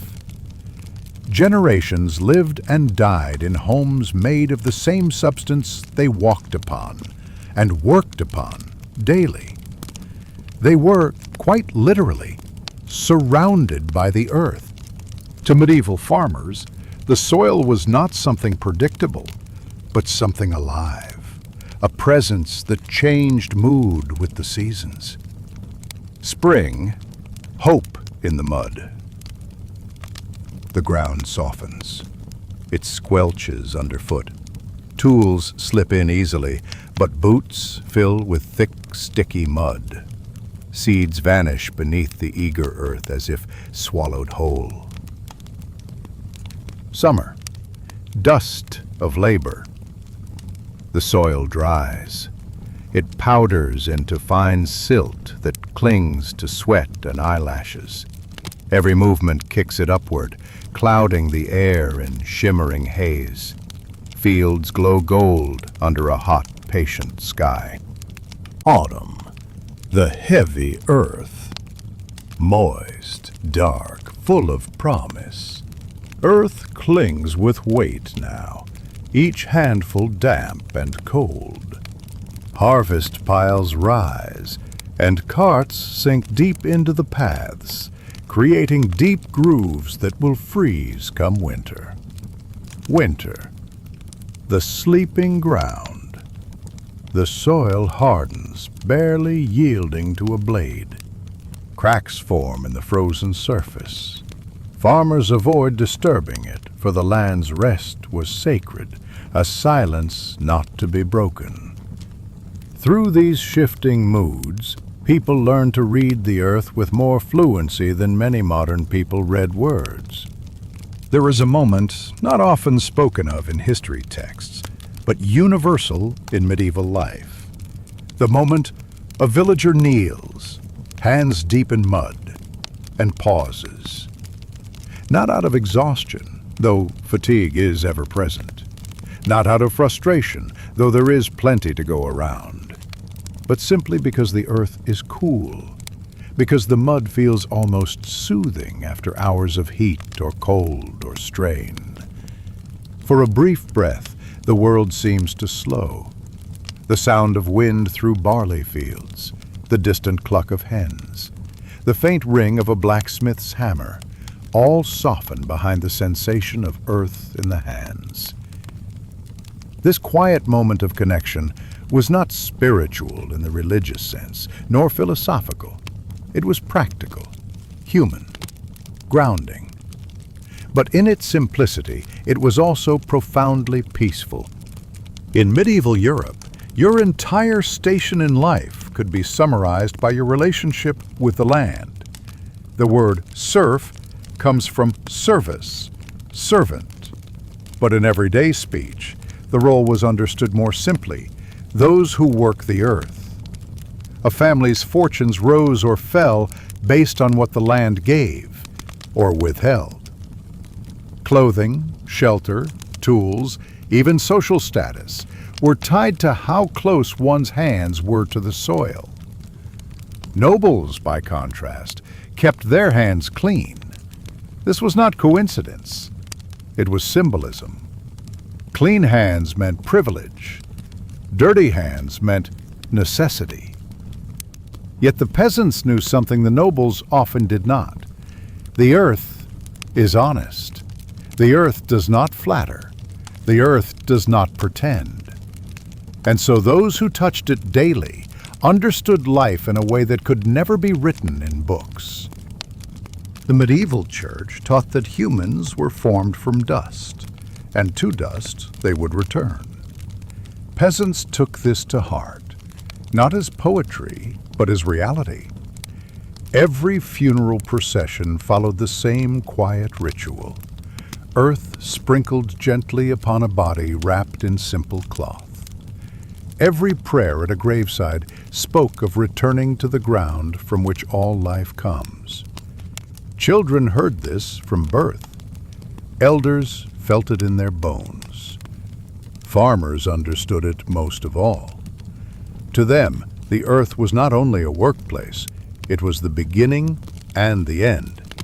A place that accepted you without question, held you without judgment, and remembered you long after your name was forgotten. Most medieval garments were made of wool that trapped soil as though woven to do so. No matter how often a tunic was brushed, tiny grains remained in the fibers. It gave clothing a weight, a texture, a lived-in sense that is nearly impossible for modern fabrics to replicate. Women shook out long skirts to remove debris from the fields. Men brushed off knees and sleeves after hours of kneeling, carrying, digging. Children seemed to attract soil the way iron filings attract a magnet. They returned home every evening with handfuls of earth hidden in their pockets, embedded in their hair, slipping from their shoes. This was not seen as uncleanliness. It was simply life.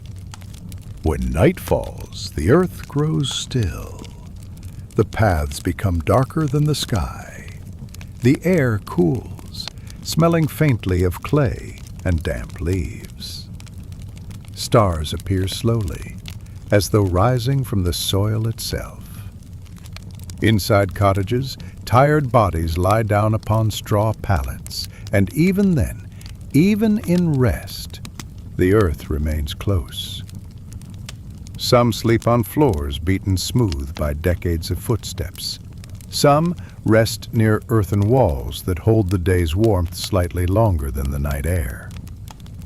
There is no sound but breathing, the faint rustle of straw, and the soft settling of dust. It is a peace born not of comfort, but of surrender. The quiet acceptance that tomorrow will ask the same work of you, and the earth will be waiting. For all the hardship, the earth gave gifts too. It grew barley for ale, wheat for bread, flax for cloth, herbs for healing, and stone for grinding grain. It provided mud for building, clay for pottery, grit for sharpening blades. Even in years of famine, foraging along the forest edges offered a handful of mushrooms, wild berries, or bitter roots that kept families alive through lean months. People came to understand the soil, not as friend or foe, but as partner. Sometimes generous, sometimes harsh, always essential. And so, the chapter returns to its name, a quiet truth reflected across 1,000 unnamed lives. Medieval people did not simply touch the earth. They became shaped by it. Their hands, the tools of their survival, grew into the language of the land.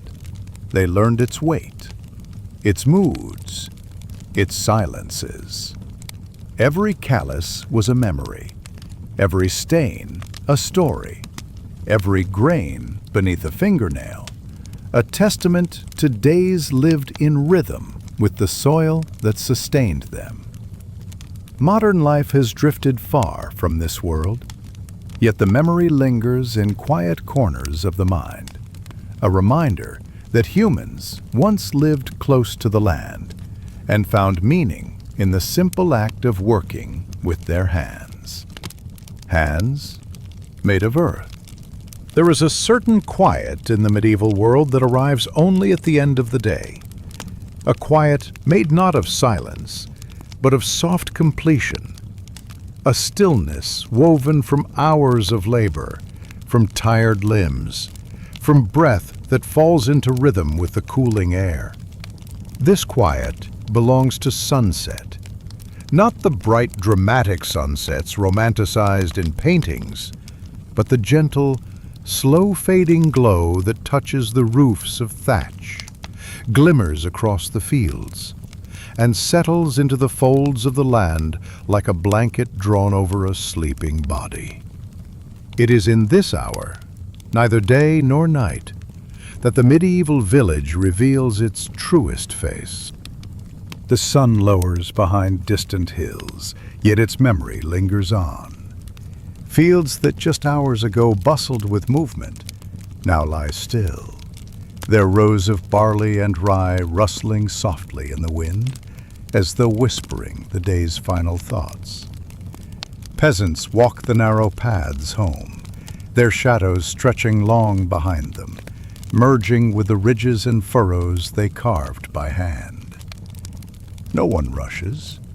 There is nothing to rush toward.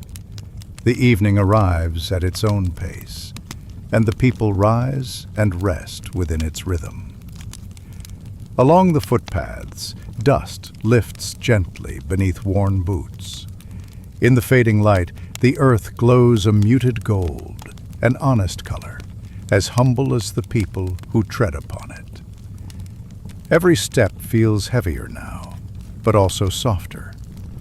The day is letting go. As workers return from the fields, the village seems to inhale. Doors open, lantern light flickers through small windows. Cows low softly from their stalls as children coax them in for the night. A few chickens cluck drowsily as they find their perches. Dogs curl near thresholds, lifting their heads only briefly before settling back into comfortable stillness. Above it all, the smoke of the evening hearths rises slowly, thin coils drifting into the pastel sky. The scent of burning wood, of broth beginning to simmer, of warm straw and wool mingles in the air like the faint perfume of medieval twilight. In the medieval world, light is precious.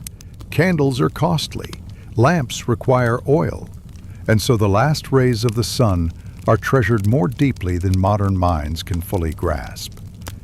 Villagers use every remaining moment of daylight with quiet efficiency. A woman rinses the last of the grain. A man hangs a tool on its hook. A child gathers a final armful of kindling. Work continues not out of urgency, but out of habit, a subtle dance with the fading light. As the sun slips lower, the color of the world changes. Shadows soften, edges blur. Everything seems touched by the same muted brushstroke. There is a peace in this blur, a comfort in knowing that the day has done all it can. By this hour, the tone of voices begins to change. They grow softer, rounder, less hurried. Children speak in whispers, their energy slowly dimming, just like the sky. Adults speak low as well, not out of secrecy, but out of reverence for the quiet that settles across the land like a gentle decree. The medieval world is noisy by day, yet by sunset it becomes contemplative. This shift happens without command, without rule, without conscious intention. It is simply what the world does.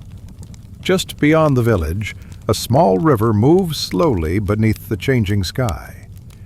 During sunset, its surface becomes a mirror, not perfect, not smooth, but trembling with color. Reflections of orange, rose, and violet dance upon the ripples, broken softly by drifting twigs or the gentle path of a waterfowl gliding home. Children often wander here before supper. They crouch on the banks, throwing small pebbles, watching how the rings of water distort the painted sky. For them, this moment is not poetic.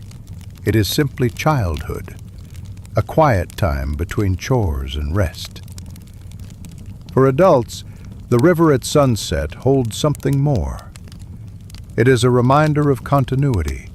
The same water will flow tomorrow and the day after that, long after those now living have returned to earth. Cottages in the Middle Ages were built with uneven walls that caught the light in unpredictable ways. At sunset, these walls became canvases for long shadows. A broom leaning near the door, the curved profile of a cooking pot, the gentle outline of a child's hair. The villagers rarely paid attention to these shapes, yet they carried the quiet poetry of everyday life. Inside, the hearth flame flickered just enough to stretch shadows across the floor, soft and wavering. The interplay of firelight and sunset glow made even a simple home feel like a painting in motion. No day's end is complete without a few final motions. Pulling the last bucket of water from the well, closing the small wooden shutters, checking that the animals are safe, stirring the pot on the hearth, shaking straw bedding to release the dust, placing tools where dawn will find them again. These acts, though small, are rooted in deep memory, the steady knowledge that repetition sustains life. A medieval villager does not resent these tasks. They are woven into the rhythm of existence, as natural as the turning of the seasons or the rising of bread. And as the sun's last glow flickers across the horizon, every movement slows, not out of exhaustion, though exhaustion is ever present, but out of acceptance. The day is ending, and so the body softens with it. As twilight deepens, families gather around wooden tables worn smooth by years of hands and bowls. The meal is simple: a piece of coarse bread, A ladle of warm pottage, a bit of cheese, perhaps a slice of salted fish if fortune has been kind. Yet in this hour, simplicity tastes like comfort. The fading light colors the table with gentle warmth. Faces soften, voices quiet. The fire crackles softly, not for cooking alone, but to keep the night's cool fingers at bay. Soon the sun disappears fully. The sky darkens to deep blue, then to indigo, then to the velvety black of night. But the afterglow remains, a faint rim of color just above the horizon. In the medieval world, this afterglow is more than beautiful, it is useful. People finish their final tasks under this gentle brightness, knowing it will vanish soon. A man ties up his last bundle of firewood. A woman tucks her youngest child into bed. An elder whispers a prayer soft enough to blend with the dusk. This afterglow holds a strange familiarity, a comfort born from thousands of evenings that came before. It is the world's way of saying, the day has ended, but you have done enough. As darkness finally settles, a profound stillness sweeps through the village. Animals quiet, children sleep, adults finish whispered conversations and settle near the fire. Even the wind seems to soften, as though unwilling to disturb the night. In this stillness, the medieval world feels timeless, a place without clocks, without urgency, without the constant hum of modern distraction. Only breath, only warmth, only rest. The glow of sunset may be gone, but its memory remains in the softened voices, the slower movements, the gentle acceptance that tomorrow will bring its own labor. As families drift toward sleep, the echoes of the day linger gently in the mind. The scrape of tools, the laughter of children, the lowing of cattle, the soft thud of boots on packed earth, the final glow of the sun slipping behind the fields. These memories are not dramatic, they are not heroic. They are simple, honest, human. The medieval world is made not of grand events, but of small, quiet moments that repeat with the turning of the seasons. Sunrise, labor, sunset, rest. A cycle unbroken for generations. And so we return to the title. The last glow of sunset is more than a moment of beauty. It is a boundary between toil and rest, between effort and surrender, between the world as it was and the world as it will be when dawn returns. For medieval villagers, this glow is a blessing, a gentle reminder that every day ends, no matter how demanding, how wearying, how long. And within that ending, there is peace, a peace born not of luxury, but of rhythm, not of comfort, but of acceptance.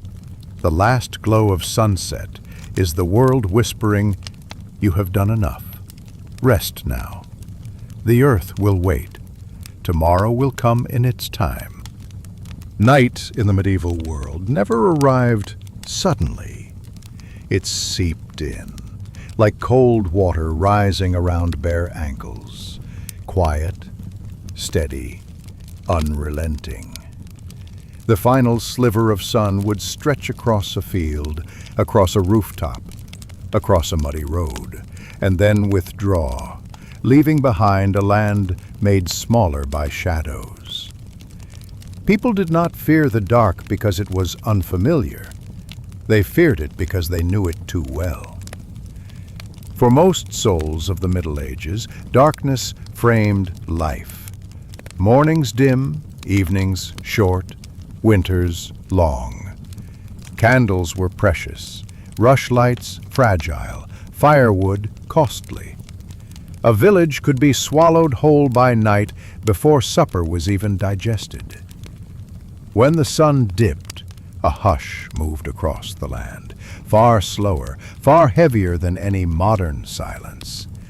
Houses closed their shutters, travelers quickened their steps, and the world contracted into tiny pockets of flickering warmth. Everything beyond those pockets blurred into uncertainty. Night was a kingdom with no ruler, no law, and no mercy. In the center of many villages stood a small fire pit, communal, reluctant, often struggling against the wind. Its flames offered a boundary, a fragile border between the known and the unknown. In the glow, faces appeared softer, more tired, and strangely hopeful. People gathered not merely for warmth, but for reassurance. A child might stare into the embers, imagining dragons sleeping there. A mother might count her worries in the drifting sparks. A laborer might rest his hands, still stained with soil, upon his knees, and let the flicker soothe muscles that had forgotten what gentleness felt like. Around that fire, stories were told, some whispered, others too dangerous to speak aloud, except beneath the cover of darkness. Ghosts, devils, saints who walked in disguise, miracles that were never quite confirmed. In a time when few could read, stories were the closest thing to a lantern in the mind. But even the largest fire seemed small when one looked beyond its reach. The fields became formless. The forests breathed. The roads waited for footsteps that never came. A reminder that darkness did not need to roar to be powerful. Not everyone retired when the darkness thickened. Most medieval towns had watchmen, men who walked the narrow paths between houses, along timbered walls, across creaking gates.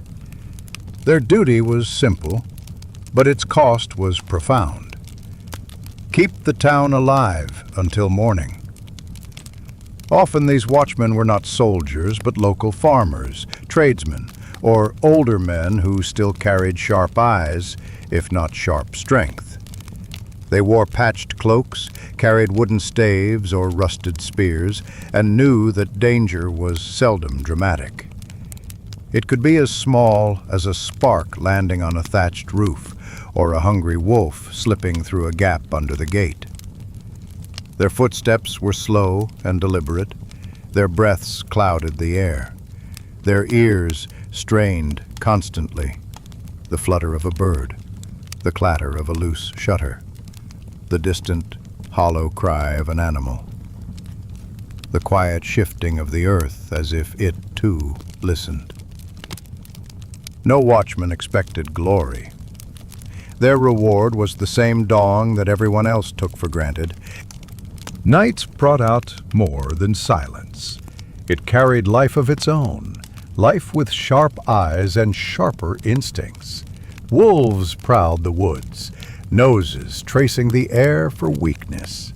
Owls glided overhead, silent as drifting ash. Foxes slipped through gardens, their steps barely bending the grass. In the darkest months, starving dogs roamed like ghosts of themselves. Villagers respected these animals because they had no reason not to. Each was simply trying to survive, same as any farmer, any laborer, any mother warming a child's hands over a dying ember. There were no illusions of dominance. Humankind did not rule the night. At best, it negotiated with it. Many believed that some creatures were not creatures at all, wolves that were once men, shadows that were once wronged spirits, birds bearing messages from saints or demons. In the medieval worldview, the line between the tangible and the supernatural was not thin. It was porous, like cloth worn threadbare. To live before machines, before electricity, before clocks even chimed reliably, was to live in a world defined by natural rhythms. Night had its own sound, a tapestry woven from countless threads. The drip of water from roofs, the creak of branches bending in cold wind, the uneven, slow breathing of cattle in barns, the whisper of a stream slipping over stones, the faint murmur of families in their sleep. To modern ears, such quiet might feel empty. To medieval villagers, it was the language of safety.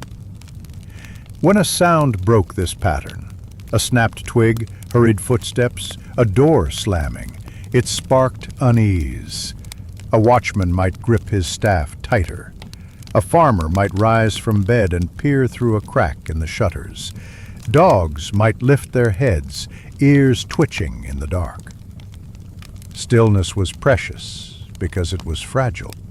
The deepest part of the night, the hours between midnight and dawn, were the hardest. Time seemed to thicken. Fireplaces burned low. The cold pressed closer. Watchmen felt their eyelids heavy, their minds drifting. It was not uncommon for men to speak softly to themselves, if only to stay awake. Some recited prayers. Others hummed a tune learned from childhood. Others simply talked to the darkness as if it were a moody companion. There was a peculiar beauty in these moments, when the world was quiet enough for one's breath to feel like a heartbeat of its own. The night no longer threatened, it enveloped.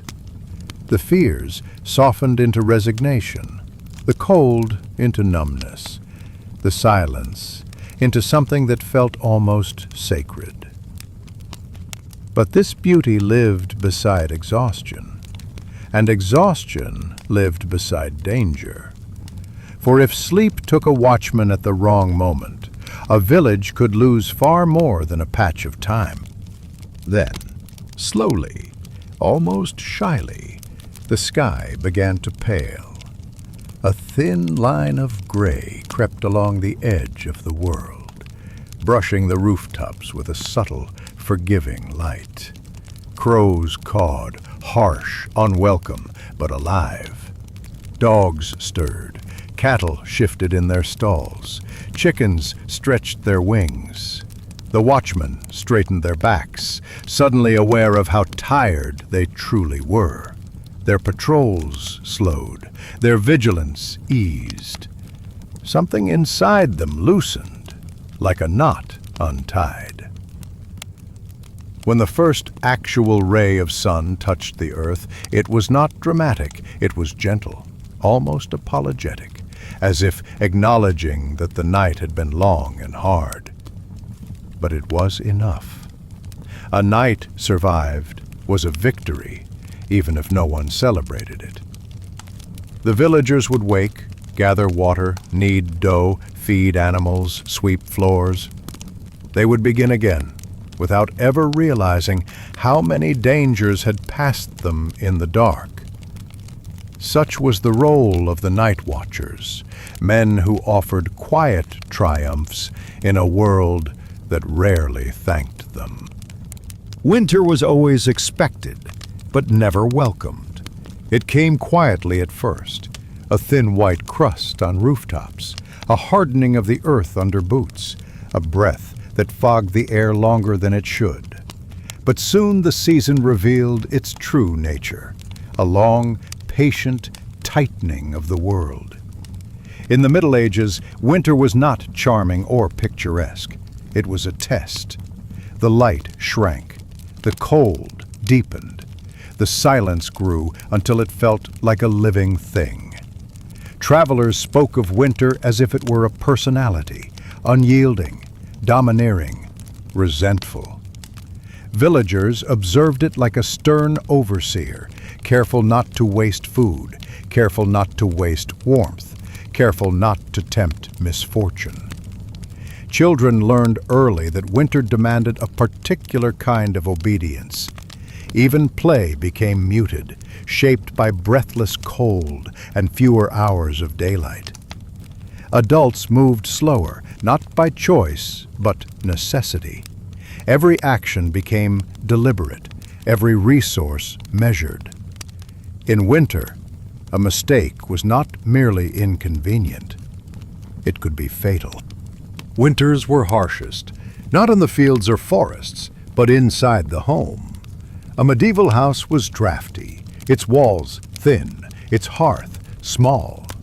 Smoke curled and lingered, clinging to beams. Cold seeped through every crack like a persistent visitor. Families huddled around the hearth in layers of wool and linen. Sitting close meant warmth. Sitting apart meant shivering. Wood was precious, peat even more so. Lighting a fire was a negotiation between need and fear. Fear of running out long before the thaw. So, people rationed heat the same way they rationed bread. Early winter meals were warm broths, roasted roots, thick stews. Midwinter meals were thin soups, dried peas, stale bread softened in water. Late winter meals were whatever remained, a handful of grains, scraps of smoked meat, dried herbs saved for emergencies.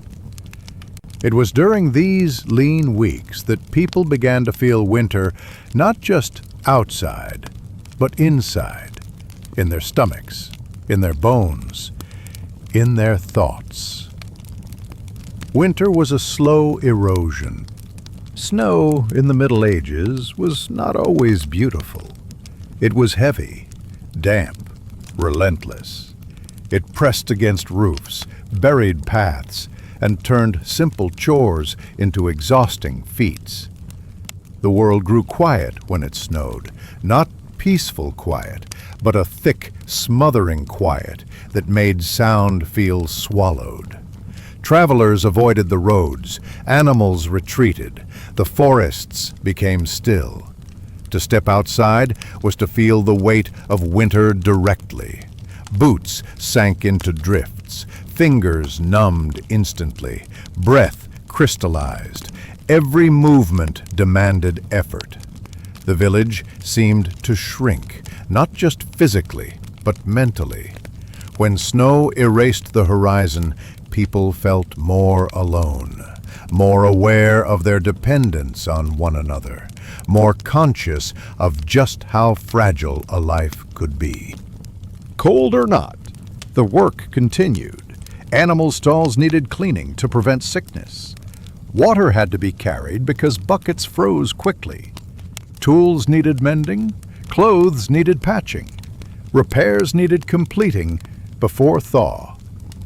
Outside, trees had to be checked for potential firewood, traps inspected, and barns reinforced. Many families relied on winter weaving, making cloth, rope, and nets inside their homes to trade once the world thawed. Work in winter was slow, repetitive, and constant, but it kept the mind from wandering too far into fear. Winter had a way of teaching patience and humility, and endurance built thread by thread. Winter nights stretched endlessly. Candles were expensive, rushlights unreliable, and firewood too precious to burn freely. Many families spent evenings in dim orange half-light or near darkness. People told stories to pass the time, tales of saints, spirits, wandering souls, and impossible miracles. The nights made these stories feel more real, as if the dark itself leaned closer to listen. Silence became a kind of companion. Breathing became a kind of rhythm. Thoughts drifted like slow clouds. Children slept early, bundled beneath too many blankets. Adults stayed awake longer, speaking softly, hands busy with small tasks. The world outside seemed frozen in place, but inside the home, life breathed quietly on. There is a kind of cold that numbs the skin, and another that numbs the spirit. Late winter brought both. By this time, stores ran dangerously low. People grew thinner, tempers shorter, sleep more restless. The cold seeped into joints, into backs, into thoughts. Work slowed because bodies were exhausted, not simply chilled. It was here, in the last weeks before spring, that winter's true test revealed itself. Not the storm, not the snow, not even the hunger, but the waiting. Waiting for warmth. Waiting for soil to soften. Waiting for life to return. Holding on required quiet strength, a kind that never made its way into heroic tales. The first signs were subtle, a softer breeze, a drop of meltwater whispering down a roof, birds calling tentative notes into the cold air. People emerged cautiously, as if afraid spring might change its mind. Snow receded from the earth like a departing tide. Mud appeared, messy, welcome, alive. The longest winter finally ended, not in triumph, but in relief. Families cleaned homes, mended tools, prepared fields. The sun still held its warmth tightly, but it returned a little more each day. Survival was not celebrated publicly, but inside hearts there was a quiet gratitude. Not everyone had made it, but many had, and that was enough.